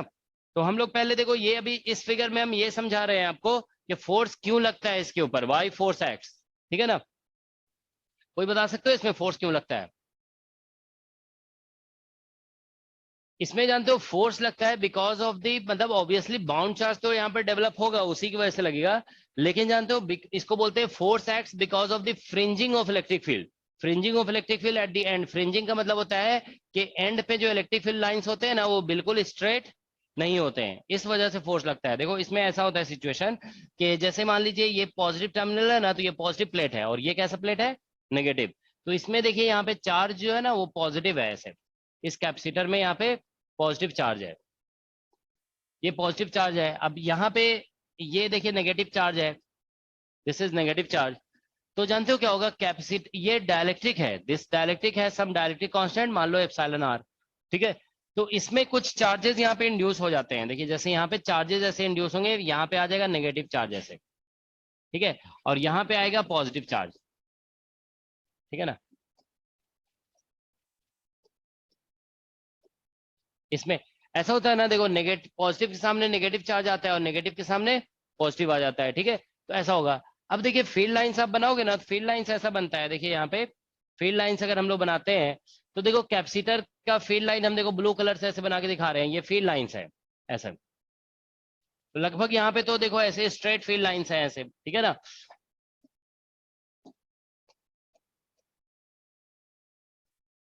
ये इलेक्ट्रिक फील्ड लाइन है। तो देखो अगर इलेक्ट्रिक फील्ड लाइन ऐसा होता है ना, ये पॉजिटिव प्लेट है और नेगेटिव प्लेट, तो फील्ड लाइन किधर से किधर जा रहा है, पॉजिटिव से नेगेटिव की तरफ। तो जानते हो क्या होगा कि इस फील्ड लाइन की वजह से कभी भी इसके ऊपर फोर्स नहीं लग सकता है, क्योंकि फील्ड लाइन वर्टिकल है। तो आप जानते हो ना, इलेक्ट्रिक फील्ड जिस डायरेक्शन में होता है, फोर्स या तो पॉजिटिव चार्ज पे उसी डायरेक्शन में लगता है और नेगेटिव में उसके अपोजिट लगता है। तो देखो इसमें क्या होगा कि ये जो पॉजिटिव चार्ज नीचे है ना, उसके ऊपर डाउनवर्ड फोर्स लगेगा और नेगेटिव चार्ज है उसके ऊपर अपवर्ड लगेगा। तो these two forces will cancel out, these two forces will cancel out, is that okay. तो ये कैंसिल आउट हो जाएंगे। तो अब देखिए ये वर्टिकल फोर्स तो कैंसिल आउट हो रहा है डेफिनेटली, लेकिन जानते हो क्या होता है कि यहाँ पे जो फील्ड लाइन है ना वो ऐसा हो जाता है, ये इस तरह से, ये फील्ड लाइन है, ठीक है। So at the, remember near the end field lines are like this, is that okay. तो अब जानते हो देखो इस तरह से फील्ड लाइन होने की वजह से अब आपको देखो ये कहना पड़ेगा कि यहाँ पे जैसे नेगेटिव चार्ज है ना, तो फील्ड लाइन यहाँ पे देखिए इधर की तरफ है, इस तरफ। तो नेगेटिव चार्ज पे फोर्स जो लगेगा ना वो ऐसे लगेगा इधर, ठीक है। इसको ऐसे दिखा दे रहे हैं, ठीक है, देखो यहाँ पे। तो नेगेटिव चार्ज पे फोर्स यहाँ पे, एक मिनट, ऐसे लग जाएगा। यहाँ पे फोर्स जो है ना इधर लगेगा, एफ ऑन नेगेटिव चार्ज, ऐसे एफ नेगेटिव लिख दे रहे हैं, ठीक है। क्योंकि फील्ड देखो इधर है, ऐसे जा रहा है, तो फोर्स ऐसे लग जाएगा, ओके। अब देखो यहाँ पे पॉजिटिव चार्ज है ना, तो इस पे फोर्स जो लगेगा वो एग्जैक्टली फील्ड के डायरेक्शन में लग जाएगा। तो यहाँ पे फील्ड इस साइड है, तो यहाँ पे फोर्स ऐसा लग जाएगा, एफ पॉजिटिव, ओके। अब आप नोटिस करिए कि मतलब ये दोनों फोर्सेस का मैग्नीट्यूड इक्वल होगा। आप समझ रहे हो ना, फील्ड लाइन देखो ऐसे टर्न होकर के ऐसा आ रहा है, फील्ड लाइन इधर राइट इस तरफ है, तो फोर्स भी इधर ही लगेगा, इज दैट ओके। तो जानते हो देखो इसमें क्या होगा कि अगर हम इस फोर्स को रिजॉल्व करेंगे ना, तो एक वर्टिकल कंपोनेंट आएगा और एक हॉरिजॉन्टली इनवर्ट कंपोनेंट आएगा, और इसको रिजॉल्व करोगे तो इससे भी एक इनवर्ट कंपोनेंट और एक वर्टिकली डाउनवर्ड। तो इसमें जानते हो क्या है, वर्टिकली अपवर्ड और डाउनवर्ड कंपोनेंट कैंसिल हो जाएंगे, ठीक है ना। तो ये कैंसिल हो गया, तो नेट फोर्स यहाँ पे इधर आ जाएगा, ठीक है। तो this is the direction of net force, ठीक है। तो ये net force, so because of this net force the this dielectric, समझ में आया सभी को। देखो ऐसे भी समझ लो कि एक वेक्टर इधर है, एक वेक्टर इधर है, तो इसका रिजल्टेंट किधर होगा, इधर ही तो होगा ना। तो यहाँ पे जैसे इस वेक्टर और इस वेक्टर का रिजल्टेंट इधर हो जाएगा, ठीक है ना। तो इस फोर्स की वजह से ये इन्वर्ट चला जाता है, ठीक है ना। तो अब देखो जैसे अभी ये राइट साइड में बाहर निकला हुआ है थोड़ा, ठीक है ना। अब ये इन्वर्ट देखो फोर्स लग रहा है ना, तो ये स्पीड अप होगा, फोर्स की वजह से आप जानते हो स्पीड बढ़ता है, तो ये स्पीड अप होगा। और जब स्पीड आ जाएगी तो अंदर आकर के, तो देखो अंदर में तो इधर फोर्स नहीं लगेगा, तो इसकी स्पीड अंदर में डिक्रीज नहीं करेगी, ठीक है ना। तो ये जानते हो क्या होगा, इसको क्रॉस करके यहाँ पे पहुंच जाएगा। अब जैसे जैसे ही इधर पहुंचेगा ना, तो ये सिचुएशन इस सिचुएशन जैसा ही होगा, तो फिर से यहाँ पे फोर्स अंदर लगने लगेगा, इधर जो फ्रिंजिंग हो रही है ना फील्ड की ऐसे, उसकी वजह से, ठीक है ना। तो फिर से फोर्स अंदर लगने लगेगा, तो ये स्लो डाउन हो जाएगा और फिर कहीं जाके रुक जाएगा, फिर रुकेगा, फोर्स अंदर की तरफ लग रहा है तो फिर वापस आएगा, ठीक है ना। So because of this force again and again, समझ में आ रहा है सभी को। अगर यहाँ से इनवर्ट लग रहा है तो इधर आने पे भी किधर लगेगा, इनवर्ट ही लगेगा, तो फिर वापस ये आएगा और इस तरह से ये ऑसिलेट करने लगेगा, ठीक है ना। तो ये ध्यान रखोगे, due to net inward force, ठीक है, due to net inward force the dielectric oscillates, ठीक है। तो नेट इनवर्ट फोर्स की वजह से डायलेक्ट्रिक जो है ना ऑसिलेट करता है, ठीक है ना, here dielectric will oscillate, is that okay. अब हम लोग यहाँ पे देखो इसको समझाने के लिए ये फिगर बनाया गया है, ठीक है। एग्जाम में जो क्वेश्चन आता है ना फोर्स का, वो ध्यान रखोगे, फोर्स का क्वेश्चन ऐसा होता है कि यहाँ पे और यहाँ पे गैप नहीं होता है, ये फुली फिल्ड होता है, ठीक है ना। अदरवाइज गैप देगा ना तो कैलकुलेशन थोड़ा और कॉम्प्लिकेटेड हो जाएगा, क्योंकि आपको याद है ना हम ये इक्विवेलेंट कैपेसिटेंस का एक फॉर्मूला बताए थे जिसमें ऐसा था कि थोड़ा सा थिकनेस टी दिया हुआ था तो उसमें फॉर्मूला थोड़ा सा बड़ा सा आ रहा था ना, ठीक है ना। तो इसीलिए जानते हो इसमें पूरा फुली फील्ड में तो डायरेक्ट एप्सिलॉन आर टाइम्स हो जाता है ना कैपेसिटेंस, समझ रहे हो ना। Fully Yes, field sir. में क्या करते हो, एप्सिलॉन आर टाइम्स कर देते हैं, तो उससे थोड़ा इजी हो जाता है कैलकुलेशन, ठीक है ना। तो इसीलिए आप देखो फोर्स कैलकुलेशन चलो यहाँ पे कर रहे हैं, फोर्स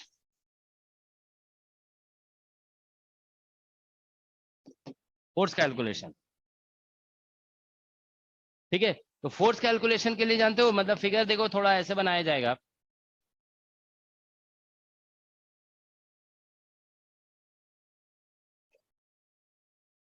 जैसे मान लो ये पैरेलल प्लेट कैपेसिटर का प्लेट है,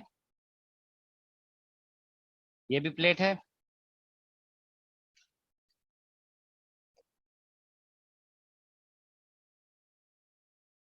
और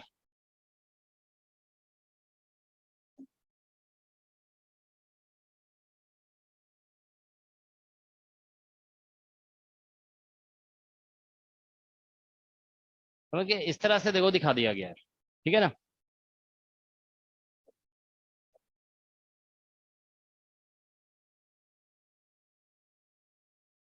मतलब हम लोग ये मानकर चल रहे हैं ना कि देखो ये जो प्लेट है ना, this plate has length L और इसका भी लेंथ एल है, तो डायलेक्ट्रिक का लेंथ कितना दिया हुआ है देखो समझ लोगे, डायलेक्ट्रिक हैज लेंथ एल और ये जो प्लेट है ना इसका भी लेंथ एल दिया हुआ है, ठीक है ना। तो हम लोग इन सभी प्लेट को भी देखो मान लेते हैं कि सपोज ये स्क्वायर प्लेट है, स्क्वायर प्लेट एज्यूम कर रहे हैं, तो अगर लेंथ एल है ना प्लेट का तो एरिया कितना हो जाएगा, एरिया इज एल स्क्वायर, है ना, ठीक है। अब ये देखिए डायलेक्ट्रिक है तो इसका कुछ डायलेक्ट्रिक कांस्टेंट होगा, अभी मान लेते हैं इसमें ऐसे ही है डायलेक्ट्रिक, देखो बना दे रहे हैं,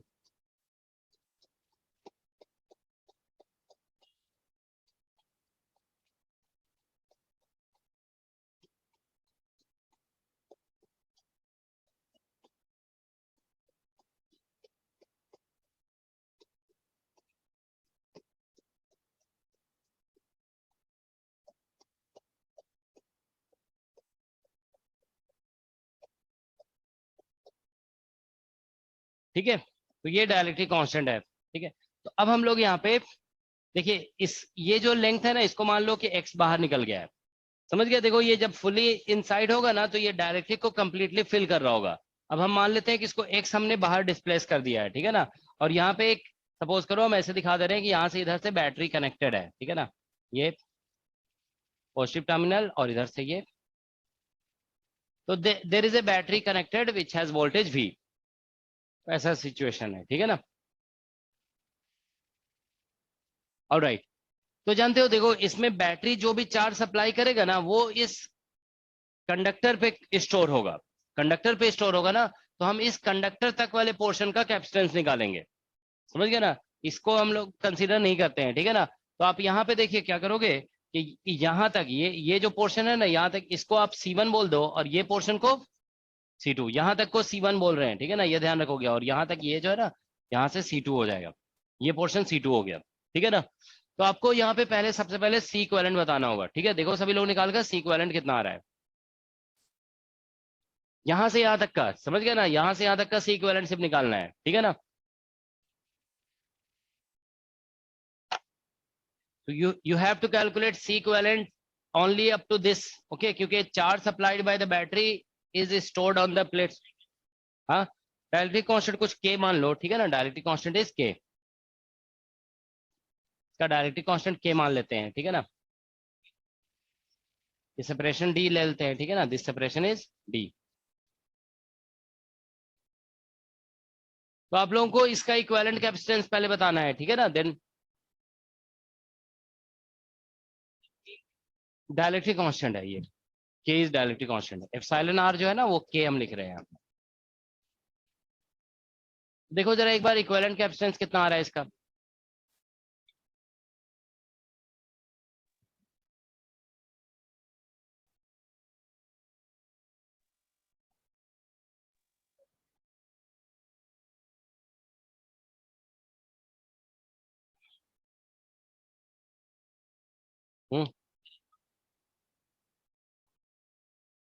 नहीं नहीं, ये भी तो आएगा ना।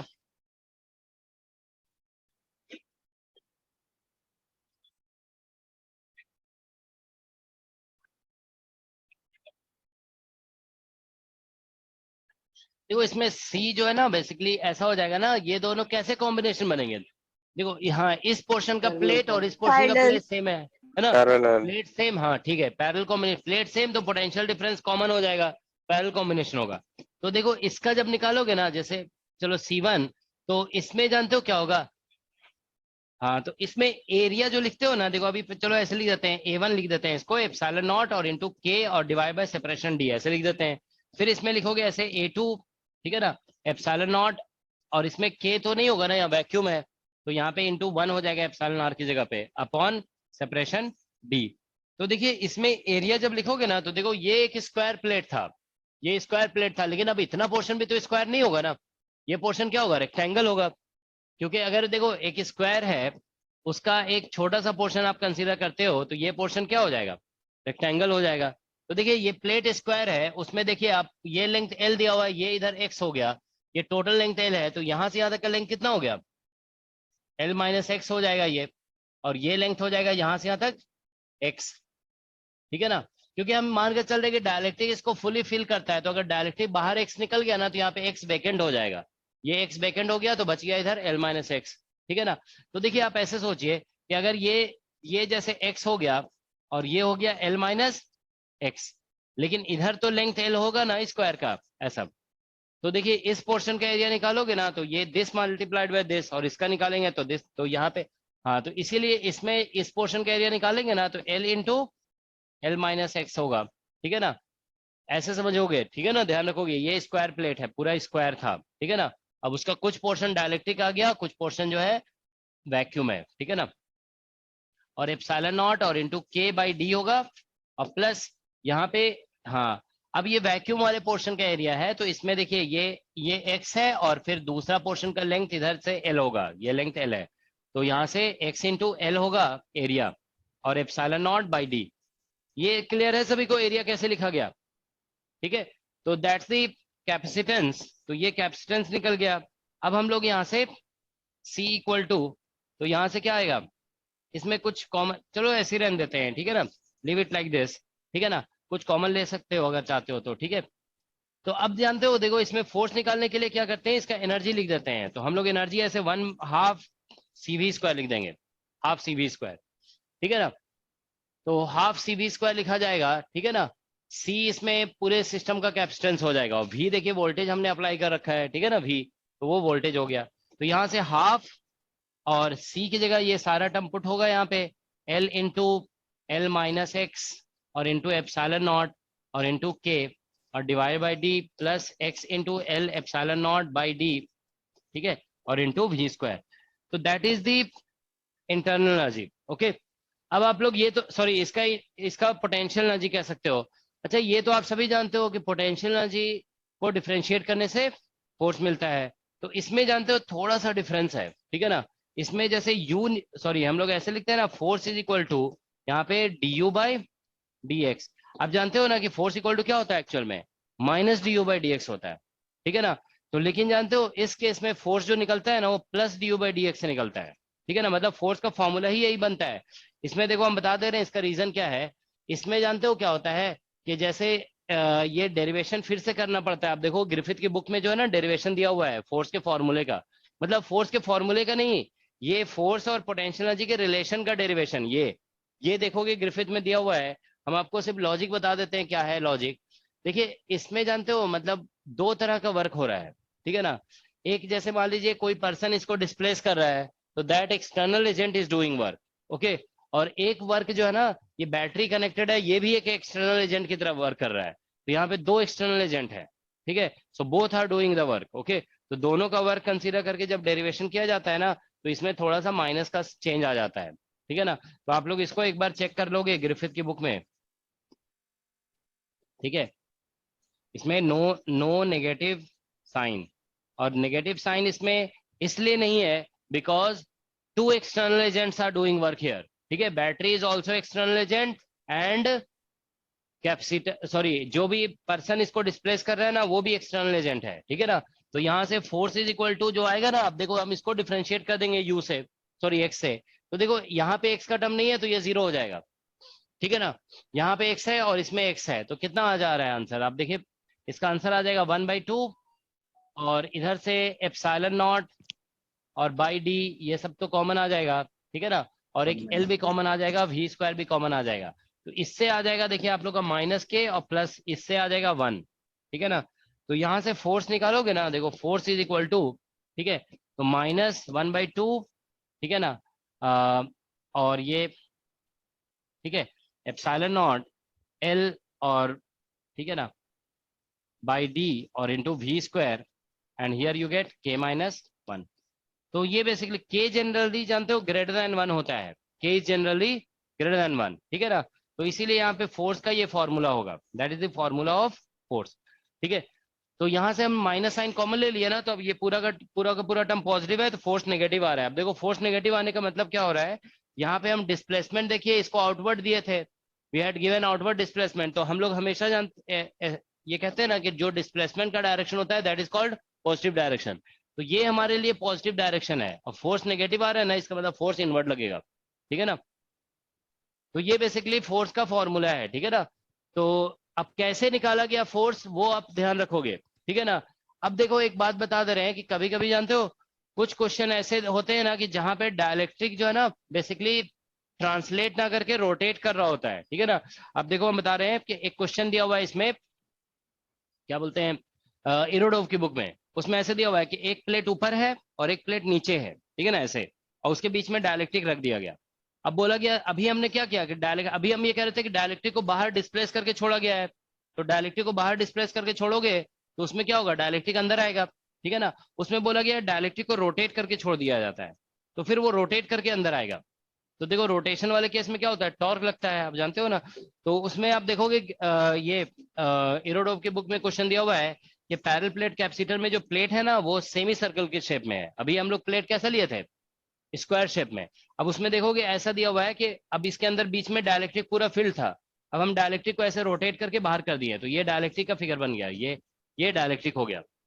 अब बोला गया है कि इस पे टॉर्क निकालिए, ठीक है ना। तो जानते हो मेथड एग्जैक्टली सेम रहेगा, बस यहाँ पे ध्यान रखोगे कि टॉर्क अगर निकालना होगा ना, torque on dielectric, torque on, तो देखो जैसे इसको रोटेट करेंगे ना तो यहाँ पे एक एंगल थीटा इन्वॉल्व हो जाएगा, ठीक है ना। तो टॉर्क ऑन डायलेक्ट्रिक का फॉर्मूला होगा, ठीक है, torque on dielectric will be equal to du/d theta होता है, ठीक है ना। तो इस तरह से बस थीटा से डिफरेंशिएट करके टॉर्क निकालना पड़ेगा, ठीक है ना। You will have to calculate du/d theta, is that okay. तो इस तरह से हम लोग कैलकुलेशन करेंगे। अच्छा एक चीज और देखिए, इसमें जो फोर्स लग रहा है ना वो किधर लग रहा है, in which direction force is acting, अंदर की तरफ ऐसे, मतलब प्लेट के पैरेलल, ठीक है ना। तो ये प्लेट के पैरेलल लग रहा है ये फोर्स, ठीक है ना। अच्छा जो हम अभी कह रहे थे ना कि नेट के एग्जाम में जो क्वेश्चन आया था कि वाटर में डिप कर दिया गया, वो क्वेश्चन है जानते हो अभी मुझे ध्यान में आ रहा है कि, और एससी वर्मा में जो क्वेश्चन दिया हुआ है ना वो दोनों डिफरेंट है, मतलब लॉजिक थोड़ा थोड़ा वैसा ही है, ठीक है ना। या एक बार चेक करोगे आप लोग, ठीक है ना, क्योंकि उस वो क्वेश्चन में इस फोर्स की जरूरत नहीं पड़ेगी, क्योंकि उसमें जानते हो अभी हम बता रहे थे ना कि जैसे देखिए ये कैपेसिटर है और उसमें वाटर को ऐसे वाटर में इसको डिप कर दिया गया, ठीक है ना। तो अगर हम देखिए वाटर में डिप करते हैं, अच्छा दोनों सेम है एक्चुअली, एससी वर्मा में भी यही दिया हुआ है, हाँ ठीक है। तो देखो वाटर में डिप करते हैं ना, तो देखो वाटर ऊपर राइज अगर कर रहा है तो इसका मतलब फोर्स किधर लग रहा है, इधर लग रहा है। तो देखो ये फोर्स तो ऊपर की तरफ लग रहा है, ठीक है ना, और अभी हम जो फोर्स डिस्कस किए वो किधर लग रहा था, हॉरिजॉन्टल लग रहा था। तो ऑब्वियसली ये वाला केस ये और ये केस डिफरेंट है, इसमें अलग तरीके से सॉल्व करना पड़ेगा, ठीक है ना। ठीक है सर तो कैपेसिटर का जो एरिया निकला ना उसको जरा समझा दीजिए एक बार फिर से। देखो इसमें क्या हो रहा है कि ये जो है ना, हाँ XL जो निकला ना वो समझ नहीं है। ठीक है देखो इसको एक्चुअली कुछ स्टूडेंट देखो एरिया के बारे में पूछ रहे हैं कि एरिया कैसे हो गया। देखो इसमें जानते हो, इमेजिन आपको करना पड़ेगा कि ये देखने में हमको एक रॉड जैसा लग रहा है ना, एक्चुअल में ये रॉड नहीं है, ये है क्या, ये स्क्वायर है। तो इसको ऐसे समझना पड़ेगा कि जैसे मान लो यहाँ पे ऐसे स्क्वायर रखा हुआ है, ये स्क्वायर रखा हुआ है। तो अब जानते हो क्या होगा, देखो जैसे ये स्क्वायर रखा हुआ है तो अब इसका इतना पोर्शन हम इधर से यूज करेंगे ना, तो फिर इधर से लेंथ एल तो यूज होगा ना। तो जैसे देखो यहाँ से देखो, यहाँ से अगर हम एक्स लेंथ यूज कर रहे हैं तो ये पूरा स्क्वायर प्लेट है, तो एक्स लेंथ इधर से यूज कर रहे हैं, लेकिन इधर भी तो ये लेंथ होगा ना, इधर एल, तो इधर से एक्स आ जाएगा और इधर से एल आ जाएगा इधर से। तो ये सर, ओके पोर्शन सर, का ओके, ओके। हाँ, इस पोर्शन का एरिया हो जाएगा एल इंटू एक्स। और फिर यहाँ पे वैसे ही हो जाएगा, ये पोर्शन एल माइनस एक्स हो गया, और फिर इधर जो है ना, इधर एल है, ठीक है ना, तो इधर एल है, तो ये पोर्शन का एरिया हो जाएगा L minus x into L. Okay, so that's the, thank you. ठीक है। तो इस तरह से कैलकुलेशन किया जाता है, ठीक है। ओके, अच्छा इसी क्वेश्चन में अब अगर हम आपसे पूछते हैं, चलो यहां से देखो, चलो एक फिगर बना देते हैं, अलग से क्वेश्चन दे रहे हैं। तो ये क्वेश्चन आप लोग जानते हो इरोडोव का, इसको ट्राई करके देखोगे, ठीक है ना। इरोडोव का क्वेश्चन है, ठीक है ना, this I am leaving as homework, ठीक है ना। इसको सॉल्व करोगे आप लोग, ठीक है, दिस सॉल्व इट। देखो जानते हो इरोडोव के जो बेसिक क्वेश्चंस है ना, वो एग्जाम में पूछे जा रहे हैं, सभी एग्जाम में, ठीक है ना। देखो जेस्ट में आया, टीएफआर में आता है, ठीक है ना, नेट गेट में आ जाता है, ठीक है। तो इसीलिए कुछ ये बेसिक क्वेश्चन है इरोडोव का, ठीक है, इसको कर लो, ये जानते हो किसी भी एग्जाम में आ जा सकता है ये, ठीक है। ऑलराइट, तो देखो एक क्वेश्चन दे रहे हैं, ये मान लीजिए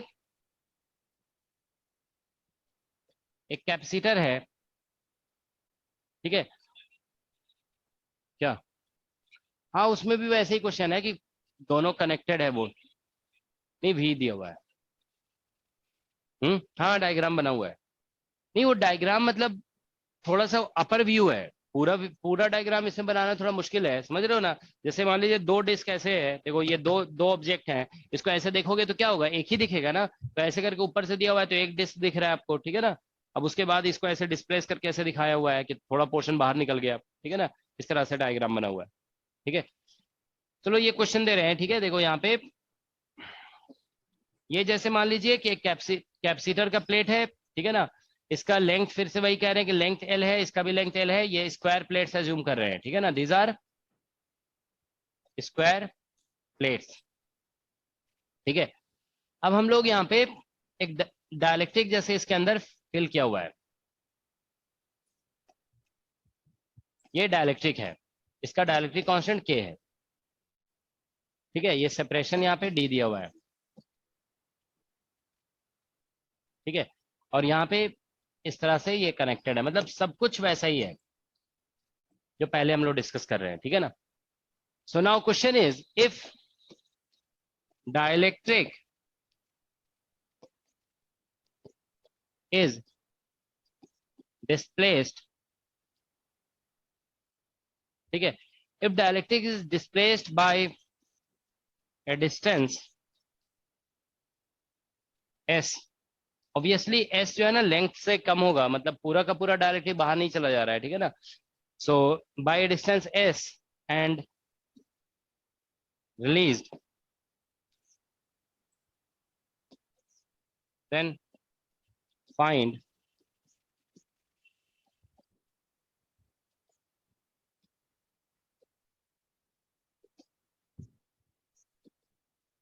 ठीक है। अच्छा ये देखो यहाँ पे ये जो फोर्स निकला ना, यहाँ पे आप देख रहे हो, ये जो फोर्स है ना वो एक्स डिपेंडेंट फोर्स नहीं है, ये फोर्स कैसा है, ये कांस्टेंट फोर्स है, ये ध्यान रखोगे, this force is constant force. Constant force से कभी एसएचएम नहीं होता है, ध्यान रखोगे। तो इसमें ये ध्यान रखेंगे, due to this force dielectric will undergo periodic motion but it won't be simple harmonic motion, ठीक है, ये यहाँ लिख दो, due to this force dielectric can undergo periodic motion but not, मगर सिंपल हार्मोनिक मोशन नहीं हो सकता है, ठीक है ना, but not simple harmonic motion, ठीक है। इसका आंसर बताइए जरा क्या आ रहा है, what is the answer to this question.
अच्छा हाँ, मास बताना पड़ेगा है ना।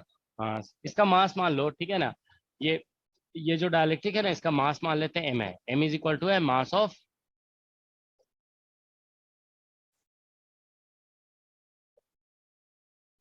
इसका मास m एज्यूम कर रहे हैं, ठीक है ना। Mass of dielectric is m।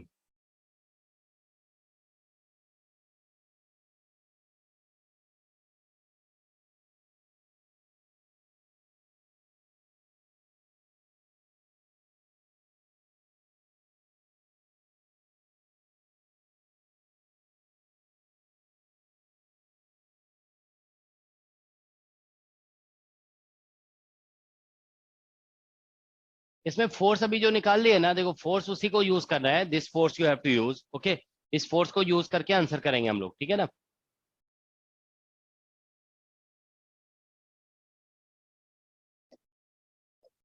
तो देखो सॉल्यूशन जानते हो, ये क्वेश्चन बेसिक क्वेश्चन है, देखो हम आपको बता रहे हैं ये बहुत ही बेसिक क्वेश्चन है। ऐसे क्वेश्चन देखो जैसे एससीबी में जानते हो ऐसा क्वेश्चन दिया हुआ है, या देखो इसको जो है ना ऐसा क्वेश्चन आप समझ सकते हो कि जैसे मान लीजिए कि यहाँ इधर एक मान लो वॉल है, ठीक है ना, और इधर एक वॉल है, ठीक है ना, इस तरह से। अब मान लो यहाँ पे यूनिफॉर्म इलेक्ट्रिक फील्ड ई है, ई जो है ना यूनिफॉर्म दिया हुआ है।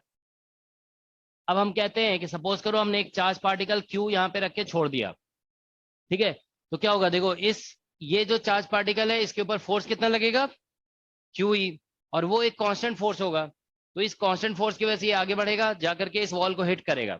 अब मान लो हम कहते हैं कि ये कोलिजन इलास्टिक है, तो इलास्टिक है तो रिबाउंड भी करेगा, रिबाउंड करके वापस आएगा, ठीक है ना, फिर जाके हिट करेगा, फिर वापस आएगा। तो इस तरह से हम टाइम, तो फिर बार बार ऑसिलेशन हो रहा है ना, ये यहाँ तक जाएगा और फिर यहाँ वापस आके रुक जाएगा, ठीक है ना।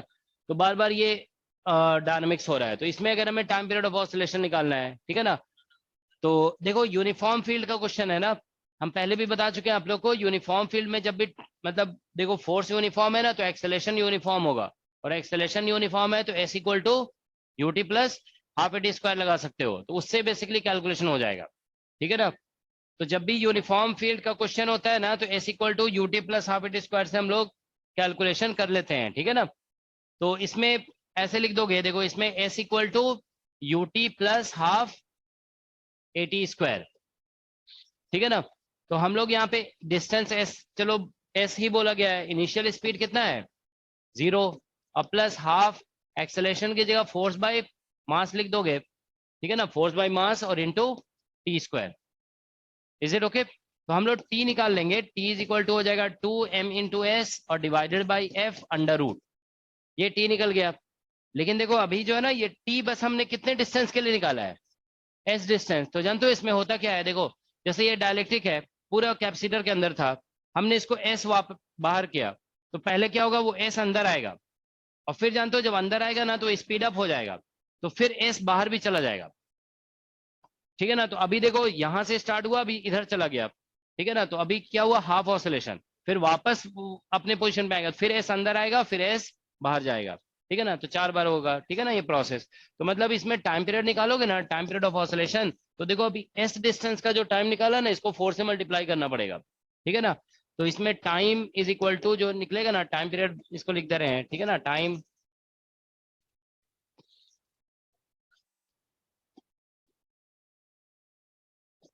तो टाइम पीरियड ऑफ ऑसिलेशन जो इसमें निकलेगा वो बेसिकली ऐसा हो जाएगा, ठीक है ना, that will be T equal to 4 times T, ठीक है। तो दैट इज 4 टाइम्स, ठीक है, और root under 2ms upon F, तो ये आ गया। तो यहां से देखिए t इक्वल टू 4 टाइम्स और root under 2m into S और डिवाइड बाय f का वैल्यू पुट करिए यहाँ पे। f का कितना वैल्यू था, कुछ ऐसा था 1/2, और क्या क्या था, epsilon naught l into V by D, और इंटू किसका स्क्वायर था, अच्छा v स्क्वायर था, और k माइनस 1, ऐसे ही था ना, ठीक है। तो बस यहाँ से देखो ये 2 और 2 4 हो जाएगा, तो ये 8 आ जाएगा, तो t इक्वल टू आ गया 8 और रूट अंडर ms और डिवाइडेड बाय ms और इंटू डी आ जाएगा, और यहाँ पे epsilon naught l into V square, और here you get k minus 1, that's the answer, ये इसका आंसर है, ठीक है ना। तो ये टाइम पीरियड ऑफ ऑसिलेशन है। अच्छा देखो एक क्वेश्चन हम पूछ रहे हैं इसमें, ये बताइए कि हम ऐसा कर सकते हैं क्या? देखो अल्टीमेटली हो क्या रहा है, देखो पहले समझोगे ऐसे, जैसे मान लो ये डायलेक्ट्रिक है, ठीक है, हमने एस डिस्प्लेस किया, तो फिर एस तो यहाँ डिस्प्लेस करके छोड़ रहे हैं, तो पहले क्या हुआ, एस अंदर आया, फिर एस बाहर चला जाएगा ये, ठीक है ना, तो कितना डिस्टेंस हो गया 2s, फिर एस अंदर आया 3s हो गया, फिर एस बाहर चला जाएगा, तो फिर अपने इनिशियल पोजीशन पे पहुंचेगा ये। तो मतलब टोटल डिस्टेंस पार्ट ये डायरेक्टली कितना कवर कर रहा है, total distance it is covering is 4s, ठीक है ना। तो क्या हम ऐसा कर सकते हैं कि यहाँ पे डायरेक्टली हम एस की जगह 4s लिख दें, और फिर हाँ वो एक्चुअली जानते हो देखो क्या हो रहा है, ये फॉर्मूला तभी लगता है ना व्हेन एक्सेलेरेशन इज यूनिफॉर्म। तो जानते हो क्या हो रहा है, अंदर से जब बाहर आ रहा है ना तो एक्सेलेरेशन सेम है, लेकिन जब मतलब सॉरी बाहर से अंदर आ रहा है तो एक्सेलेरेशन सेम हो गया, लेकिन जब अंदर से बाहर जाएगा ना तो वो रिटार्डेशन हो जाएगा, ठीक है ना। वो मतलब पहले फोर्स इधर लग रहा था, अब फोर्स क्या होगा, इधर लगेगा अपोजिट। तो एक्सेलेरेशन का डायरेक्शन जब चेंज हो जाएगा ना तो उसको यूनिफॉर्म एक्सेलेरेशन नहीं कह सकते हो। तो इसको एक ही शॉट में 4s लिख करके आंसर नहीं निकाल सकते हो, या 2s लिख करके भी नहीं निकाल सकते हो, आपको s ही लिखना पड़ेगा, s लिख करके फिर 4 से मल्टीप्लाई करना होगा, ठीक है ना। तो ये इसका आंसर हो गया, ठीक है ना। तो ये ध्यान रखिए, ये जो अभी फोर्स का क्वेश्चन कराया गया ना, वो डायलेक्ट्रिक पे जो फोर्स लग रहा है वो कैपेसिटर के इनवर्ड या आउटवर्ड, कैपेसिटर के प्लेट के पैरेलल ये फोर्स है, ठीक है ना। अब देखो जैसे ये क्वेश्चन जो दिया गया था, एक मिनट, ये जो क्वेश्चन नेट में पूछा गया ना, this question was actually from SC Verma, आप देख लोगे एससीवी में भी दिया हुआ है क्वेश्चन। वो क्वेश्चन ऐसा था कि जैसे मान लीजिए ये वाटर है, देखो इफ ए कैपेसिटर, मतलब इफ ए चार्ज कैपेसिटर, ऐसे लिख रहे हैं, charge capacitor is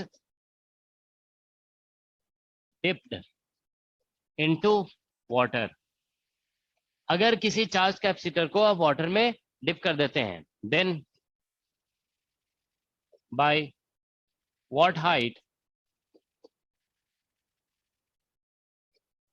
water level rises, ठीक है ना। तो ये बेसिक क्वेश्चन है, ठीक है ना। अब ये क्वेश्चन देखिए नेट में पूछ दिया गया था, but it is solve problem of SC Verma, ठीक है ना, concept of physics SC Verma की जो बुक है उसका सॉल्व प्रॉब्लम है ये, ठीक है ना। तो हम लोग देखिए ऐसा है क्वेश्चन कि मान लेते हैं कि ये वाटर लेवल है, ठीक है ना, this is suppose initially water level, ठीक है ना। अब हम यहाँ पे कैपेसिटर को डिप कर रहे हैं, ठीक है ना। तो देखिए कैपेसिटर मान लीजिए हमने ऐसे डिप कर दिया,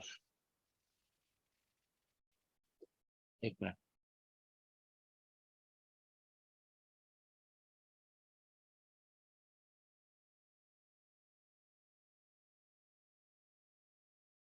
ठीक है ना, और एक प्लेट हम नीचे बना देते हैं, ठीक है ना।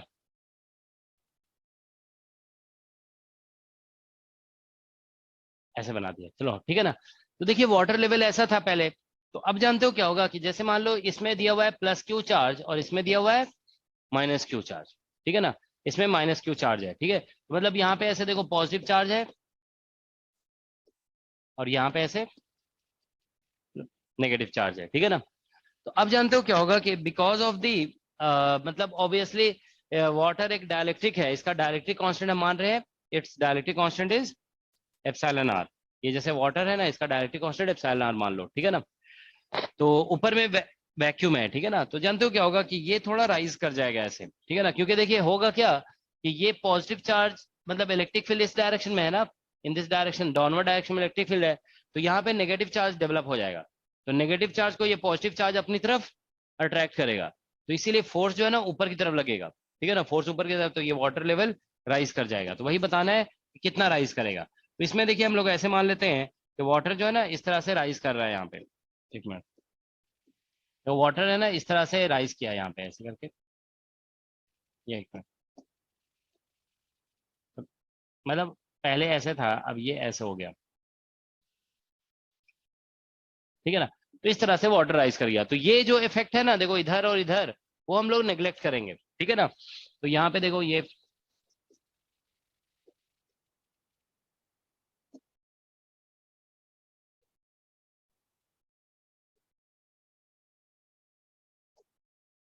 ये इस तरह, ये सब वाटर है, ठीक है ना, ठीक है ना, ये वाटर है। तो ये समझ रहे हो ना, ये जो राइज किया है ना, दिस इज बेसिकली हाइट, इस तरह से राइज कर गया। तो अब हमें बताना है, ठीक है, कि ये बेसिकली, ठीक है, so now we have to tell के इस पे फोर्स कितना लग रहा है, ठीक है ना।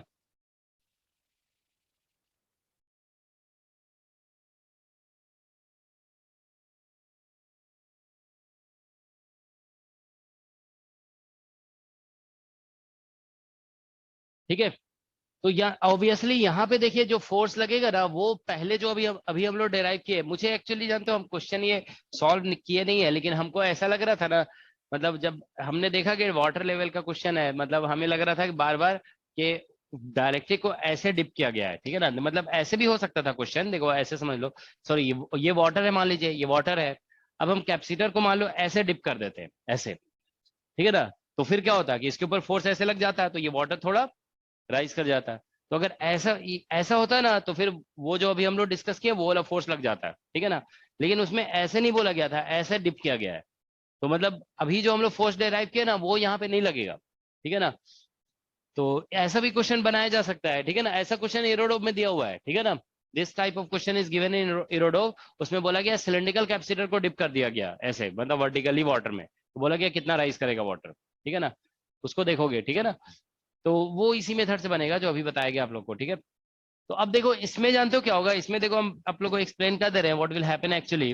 देखो इसमें क्या होगा कि यहाँ पे कुछ नेगेटिव बाउंड चार्ज, देखो हम नेगेटिव यहाँ पे जो है ना ऐसे करके दिखा रहे हैं कि कुछ नेगेटिव बाउंड चार्ज डेवलप हो जाएगा, ये येलो कलर से जो दिखा रहे हैं ना, वो नेगेटिव बाउंड चार्ज है। और यहाँ पे देखिए क्या बोलते हैं, यहाँ तक वाटर है, देखो यहाँ से लेकर यहाँ तक वाटर है, तो वाटर का एक सरफेस वाटर का यहाँ पे है, और लास्ट में फिर यहाँ पे कैपेसिटर के नजदीक यहाँ पे है, तो यहाँ पे जानते हो क्या होगा कि पॉजिटिव चार्ज डेवलप होगा, तो ये बाउंड चार्जेस हो गए, these are the bound charges. तो ऐसा सिचुएशन है, ठीक है ना, तो यहाँ पे नेगेटिव और यहाँ पे पॉजिटिव चार्ज आ जाएगा, इज दैट ओके। तो बेसिकली देखो क्या होगा कि यहाँ पे अगर हम लोग इलेक्ट्रिक फील्ड निकालें, देखिए between the capacitor plates electric field कितना होता है, जैसे हम लोग इलेक्ट्रिक फील्ड यहाँ पे निकालोगे ना, देखो यहाँ पे बेसिकली यहाँ पे अगर हम फील्ड निकालेंगे इलेक्ट्रिक फील्ड, तो ये निकल जाएगा सिग्मा बाय, सिग्मा इसकी चार्ज डेंसिटी होगी। तो मतलब हम इसको एक यूनिफॉर्म केस जैसा मान सकते हैं, ठीक है ना, मतलब सिमेट्रिक केस जैसा। तो यहाँ पे जो अंदर में फील्ड होगा ना, हियर फील्ड इनसाइड जो होगा that will B sigma bye, हाँ इलेक्ट्रिक फील्ड यहाँ पे हो जाएगा सिग्मा बाय एप्सिलॉन नॉट और इनटू एप्सिलॉन आर, ओके ऐसा हो जाएगा। ऑलराइट, तो अब जानते हो देखो हमें बेसिकली क्या होगा कि इसके ऊपर एक ऊपर के डायरेक्शन में फोर्स लगेगा, कूलॉम मतलब इलेक्ट्रिक फोर्स, वो फोर्स क्या करेगा, इसके वेट को बैलेंस करेगा, इसमें नीचे फोर्स mg लग रहा है, ठीक है। तो अब आप ये बता सकते हो ये फोर्स कितना होगा, व्हाट इज दिस फोर्स, ये जानते हो निकालना थोड़ा सा ट्रिकी है, देखो हम पहले ही बता दे रहे हैं, ये फोर्स निकालना स्लाइटली ट्रिकी है, मतलब इसमें स्टूडेंट मिस्टेक कर सकते हैं, जानते हो। देखो इसको छोड़ दो, अगर हम जानते हो, चलो यहाँ पे वापस जाते हैं, बिल्कुल जो स्टार्टिंग में भी हम लोग डिस्कस कर रहे थे ना, देखो अगर उसकी भी बात करते हैं, जैसे ये एक मिनट कहाँ था, देखो इससे भी आपको समझ में आ जाएगा, देखो अभी हम लोग डिस्कशन कर रहे थे ना यहाँ पे, हाँ देखो ये इससे भी देखो समझ में आ जाएगा। जैसे मान लो ये कंडक्टिंग शीट है, ये कंडक्टिंग शीट है, अब जैसे यहाँ पे आप जानते हो कि हम बोल रहे हैं कि नेगेटिव चार्ज इंड्यूस हुआ और यहाँ पे हो गया पॉजिटिव चार्ज, ठीक है ना। तो अगर हम जानते हो ये पूछते हैं ना कि what is force on this negative charge, आप इसमें निकाल लो तो समझ लो उसमें भी निकल गया, बता can you tell what is the force on negative charge,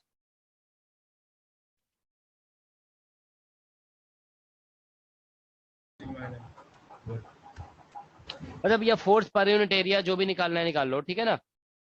इस पे चलो इस केस में आप लोग बताइए, उस केस में फिर हम लिख देंगे, ठीक है ना। इस केस में बताइए क्या होगा force,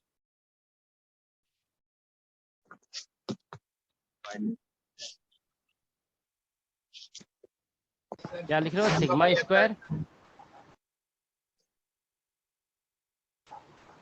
1 - 1 by epsilon naught, epsilon R और इनटू एरिया फोर्स निकालेंगे। इतना आ रहा है। इस लेयर पे negative force on negative layer आपको निकालना है, ठीक है ना। तो ये कितना होगा,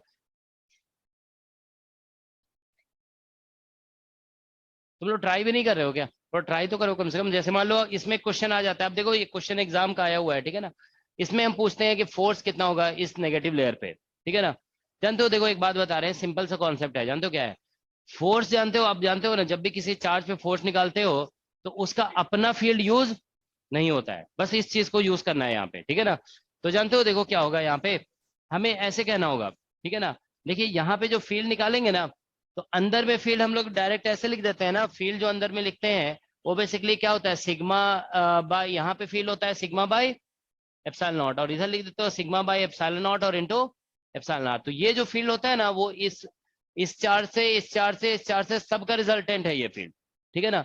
तो हम जानते हो जब इस नेगेटिव चार्ज पे फोर्स निकालेंगे ना, तो देखो फोर्स ऐसे निकालोगे, फोर्स इज इक्वल टू, तो चार्ज हो जाएगा सिग्मा इंटू एरिया, मतलब सिग्मा बाउंड जो है यहाँ पे वो सिग्मा बाउंड इंटू ये जो सिग्मा बाउंड होगा वो इंटू एरिया कर देंगे, और इंटू ये तो हो गया चार्ज, और इंटू फील्ड निकालना पड़ेगा।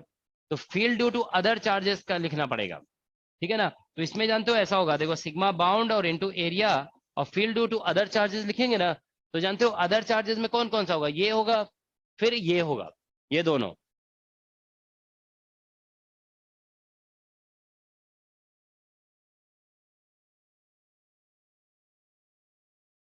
ना, तो इसका फील्ड हो जाएगा इसमें चार्ज डेंसिटी सिग्मा बी होगा, है ना।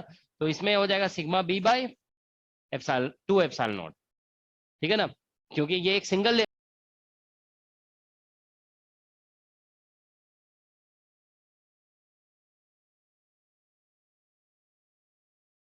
Epsilon naught. तो इसमें ऐसा होगा, तो अब देखो सिग्मा बी, तो इसका सिग्मा बी लिखोगे तो ये minus sigma 1 minus 1 by epsilon R होगा, और इंटू एरिया। अब यहाँ से सिग्मा बाई एप्सिलॉन नॉट और माइनस ये सिग्मा बी, इस पे जो चार्ज डेंसिटी आता है वो तो sigma 1 minus 1 by epsilon R, ऐसे होता है ना, 1 माइनस 1 बाई एप्सिलॉन आर और डिवाइड बाय 2 एप्सिलॉन नॉट। तो ये जानते हो थोड़ा, ये इसका आंसर होगा। तो ये स्लाइटली देख रहे हो ना, इट इज स्लाइटली कॉम्प्लिकेटेड, ठीक है ना, थोड़ा सा कॉम्प्लिकेटेड है ये, ठीक है ना। तो मतलब यहाँ पे इस चार्ज पे फोर्स निकालोगे ना, तो इसका फील्ड लगाना पड़ेगा और इसका फील्ड लगाना पड़ेगा, ठीक है ना। और इसके फील्ड, ये कंडक्टर है, इसका field sigma bye epsilon not होता है, ये नॉन कंडक्टर है, तो इसका फील्ड जो होगा सिग्मा बाय 2 एप्सिलॉन नॉट होगा, ठीक है ना। तो ये चीज ध्यान रखोगे, तो इस तरह से ये फोर्स निकलेगा। तो देखो फोर्स बहुत सिंपल सा फॉर्मूला नहीं निकल रहा है, ठीक है ना, it is somewhat complicated formula. तो वही हम कह रहे थे कि ये थोड़ा सा ट्रिकी है इसका फोर्स कैलकुलेट करना। समझ में आया सभी को कैसे लिखा गया? फील्ड ऑफ दिस निकालना होगा, फील्ड ऑफ दिस, और दोनों पॉजिटिव है, तो फील्ड यहाँ पे जो निकलेगा इन दोनों का वो एक दूसरे के अपोजिट निकलेगा। नहीं, फील्ड तो चार्ज से निकलता है ना, डायलेक्ट्रिक है तभी तो ये चार्ज आया, नहीं तो हम बता चुके हैं ना कि जब आप बाउंड चार्ज को डायरेक्टली यूज करते हो तो फिर क्या लिखते हो, एप्सिलॉन नॉट लिखते हो, याद है ना, याद है ना कि हम लोग यहाँ पे तुम सोचोगे सिग्मा बाय 2 एप्सिलॉन नॉट कैसे लिख दिया है, तो वही तो बोले, बाउंड चार्ज जब डायरेक्टली लिखते हो तो क्या करते हैं, एप्सिलॉन नॉट यूज करते हैं, we don't use epsilon R, ठीक है। तो जानते हो, अब देखो इसको अगर समझ गया ना, तो ये क्वेश्चन भी वैसा ही है। देखो हम लोग जो है ना, देखो क्या कर रहे हैं कि फील्ड फोर्स निकाल रहे हैं इसके ऊपर, ठीक है ना, ये नेगेटिव लेयर पे। तो जानते हो इसमें जो फोर्स निकलेगा ना, वो देखो ये जो चार्जेस है ना प्लस क्यू, और ये जो मतलब कैपेसिटर के प्लेट पे, उसकी वजह से एक फोर्स लगेगा, तो उसका फील्ड देखो इन दो इस चार्जेस का फील्ड तो वही सिग्मा बाय एप्सिलॉन नॉट हो गया। ये जो पॉजिटिव और नेगेटिव मिलकर के कितना देगा, सिग्मा बाय एप्सिलॉन नॉट। अब जानते हो क्या होगा कि देखो हम इस पे फोर्स निकाल रहे हैं ना, तो इस नेगेटिव चार्ज का फील्ड को कंसीडर नहीं करेंगे, लेकिन यहाँ पे जो पॉजिटिव लेयर क्रिएट हो रहा है ना, उसका फील्ड कंसीडर करना पड़ेगा। तो फिर वही उसका फील्ड जब निकालोगे ना, तो ये हो जाएगा कितना, अच्छा दोनों अपोजिट हो जाएंगे, ये फील्ड नीचे आ रहा है, इसका फील्ड ऊपर जाएगा, तो minus sigma bound by 2 epsilon not, ऐसे लिखना पड़ेगा, सिग्मा बाउंड बाय 2, जो अभी हम लोग कह रहे थे वही, ठीक है ना। तो ये फील्ड हो गया, और फिर इसके चार्ज से मल्टीप्लाई करना पड़ेगा, तो इसका चार्ज हो जाएगा सिग्मा, यहाँ पे सिग्मा बाउंड नहीं, तो ये जो सिग्मा कैपेसिटर प्लेट में जो है ना, सिग्मा बाय एप्सिलॉन नॉट जो आता है ना, इन दोनों के हेल्प से आता है। कैपेसिटर प्लेट के बीच में फील्ड कितना होता है, सिग्मा बाय एप्सिलॉन नॉट, ठीक है ना। तो ये दोनों की वजह से ही ये आता है, ठीक है ना। तो ये आ गया। अब हम ये जो पॉजिटिव प्लेट है ना, इसका फील्ड लिखेंगे, तो इसका फील्ड इतना आएगा sigma B by 2 epsilon naught, और इसमें भी चार्ज डेंसिटी सिग्मा बाउंड होगा, तो सिग्मा बाउंड और इंटू एरिया हो जाएगा, ठीक है ना। तो ये 4 सिग्मा बी निकालोगे ना यहाँ पे, तो ये सिग्मा बी निकलेगा आपका सिग्मा 1 माइनस 1 बाई एप्सिलॉन। देखो नेगेटिव के नजदीक ये पॉजिटिव है ना, तो sigma 1 minus 1 by epsilon R by 2 epsilon naught, और ये आ गया। अब यहाँ का जो सिग्मा बी है ना वो नेगेटिव है, ठीक है ना, तो यहाँ पे बस माइनस साइन ऐसे लिख देंगे, फोर्स जो निकलेगा ये माइनस आ जाएगा इसमें, और यहाँ पे भी सिग्मा और 1 माइनस 1 बाई एप्सिलॉन आर आएगा और इनटू एरिया हो जाएगा। तो ये फोर्स आ गया, दैट इज द फोर्स, ठीक है ना। तो यहाँ से देखिए माइनस, इसमें sigma by epsilon not common ले लेंगे, ठीक है ना, तो 1 माइनस, ठीक है ना, अब जो भी आ जा रहा है 1 माइनस, और यहाँ पे 1/2 और 1 माइनस 1 बाई एप्सिलॉन आर, ठीक है, और फिर यहाँ पे sigma into 1 minus 1 by epsilon R और इंटू एरिया, ऐसा आ जाएगा। तो ये बेसिकली फोर्स आ जाएगा इतना, ठीक है ना। अब हम लोग क्या करेंगे, देखो ये जो भी फोर्स निकला ना इसको हम इक्वेट कर देंगे mg से, ठीक है ना। तो देखो मैग्नीट्यूड वाइज ऐसे लिख दोगे सिग्मा बाई एप्सिलॉन नॉट और 1, ठीक है ना, ये सिग्मा स्क्वायर हो जाएगा ये मल्टीप्लाई होकर, और 1 माइनस, ठीक है ना, यहाँ पे बेसिकली 1/2 कॉमन आ जाएगा आई थिंक। इसको थोड़ा सिंप्लीफाई करके देखो, 1 माइनस 1 बाई एप्सिलॉन आर का होल स्क्वायर हो जाएगा ये। इसको सिंप्लीफाइड देखो इतना आ रहा है क्या,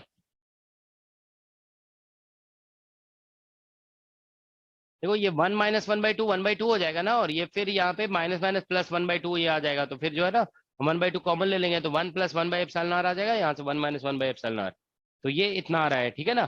तो ये इनटू एरिया, ठीक है, तो ये बेसिकली फोर्स आ गया। अब जानते हो देखो इक्विलिब्रियम के लिए यहाँ पे ऐसा करेंगे ना कि ये फोर्स निकल गया, तो फोर्स निकल जाएगा, तो इसको हम इसके वेट से इक्वेट कर देंगे, तो इज इक्वल टू mg हो जाएगा, ठीक है ना। तो यहाँ से होगा देखो सिग्मा स्क्वायर और बेसिकली बाई 2 एप्सिलॉन नॉट, और यहाँ से 1 माइनस 1 बाई एप्सिलॉन आर का होल स्क्वायर और इनटू एरिया। अब देखो मास को आप ऐसे लिख सकते हो ना, क्रॉस सेक्शन एरिया और इनटू हाइट जितना राइज किया इससे वॉल्यूम निकल जाएगा, और इनटू डेंसिटी ऑफ लिक्विड जो भी है, ठीक है ना, ये मास बन गया, और इनटू जी। तो यहाँ से देखिए एरिया कैंसिल हो जाएगा, तो हाइट हम लोग यहाँ से निकाल सकते हैं, h is equal to sigma square upon 2 epsilon naught और इनटू जी और इनटू रो ऑफ लिक्विड और into 1 minus 1 by epsilon R का whole square, that's the answer. तो ये इतना हाइट राइज कर जाएगा, ठीक है। एलिमेंट लेकर के क्या करना होगा, इंटीग्रेट करोगे फिर तुम, अब बात वही हो गया, ठीक है ना, एलिमेंट लेकर के भी करोगे ना तो ऐसा आंसर वही आएगा, ठीक है ना। मेन जानते हो इसमें ट्रिकी पॉइंट जो है ना वो है फोर्स कैलकुलेशन, ठीक है ना। फोर्स जो निकालेंगे ना तो उसमें ये ध्यान रखना होगा, देखो स्टूडेंट कौन सा फील्ड लेना है उसमें मिस्टेक कर सकते हैं, ठीक है ना। तो इसमें ये ध्यान रखना है कि आपको कैपेसिटर का फील्ड लेना पड़ेगा, और ये जो लोअर में पॉजिटिव लेयर है ना इसका फील्ड लेना पड़ेगा, ठीक है, then you will get the answer, ठीक है ना। तो ये बेसिकली रिजल्ट होगा, ठीक है ना। ये क्वेश्चन देखो बेसिक क्वेश्चन है ना, it is not that tough, okay, मतलब पैरेलल कह सकते हो, एक जो प्लेन सरफेस का फील्ड होता है ना बस उसका कॉन्सेप्ट है, और थोड़ा सा बाउंड चार्ज का कॉन्सेप्ट है, a little concept of bound charge, alright, ठीक है। तो ये जानते हो डायलेक्ट्रिक टॉपिक आप लोगों का फिनिश हो गया, ठीक है, मतलब हमें लगता है अब EMT तो खत्म ही हो गया है ना, अब तो कुछ नहीं बच रहा है ना, अब तुम लोग का ये बच रहा है सिर्फ एडवांस पोर्शन है ना। एडवांस पोर्शन भी आज रेडिएशन तो हो ही जाएगा आज, ठीक है ना, तुम लोग का एक क्लास है ना अभी, तो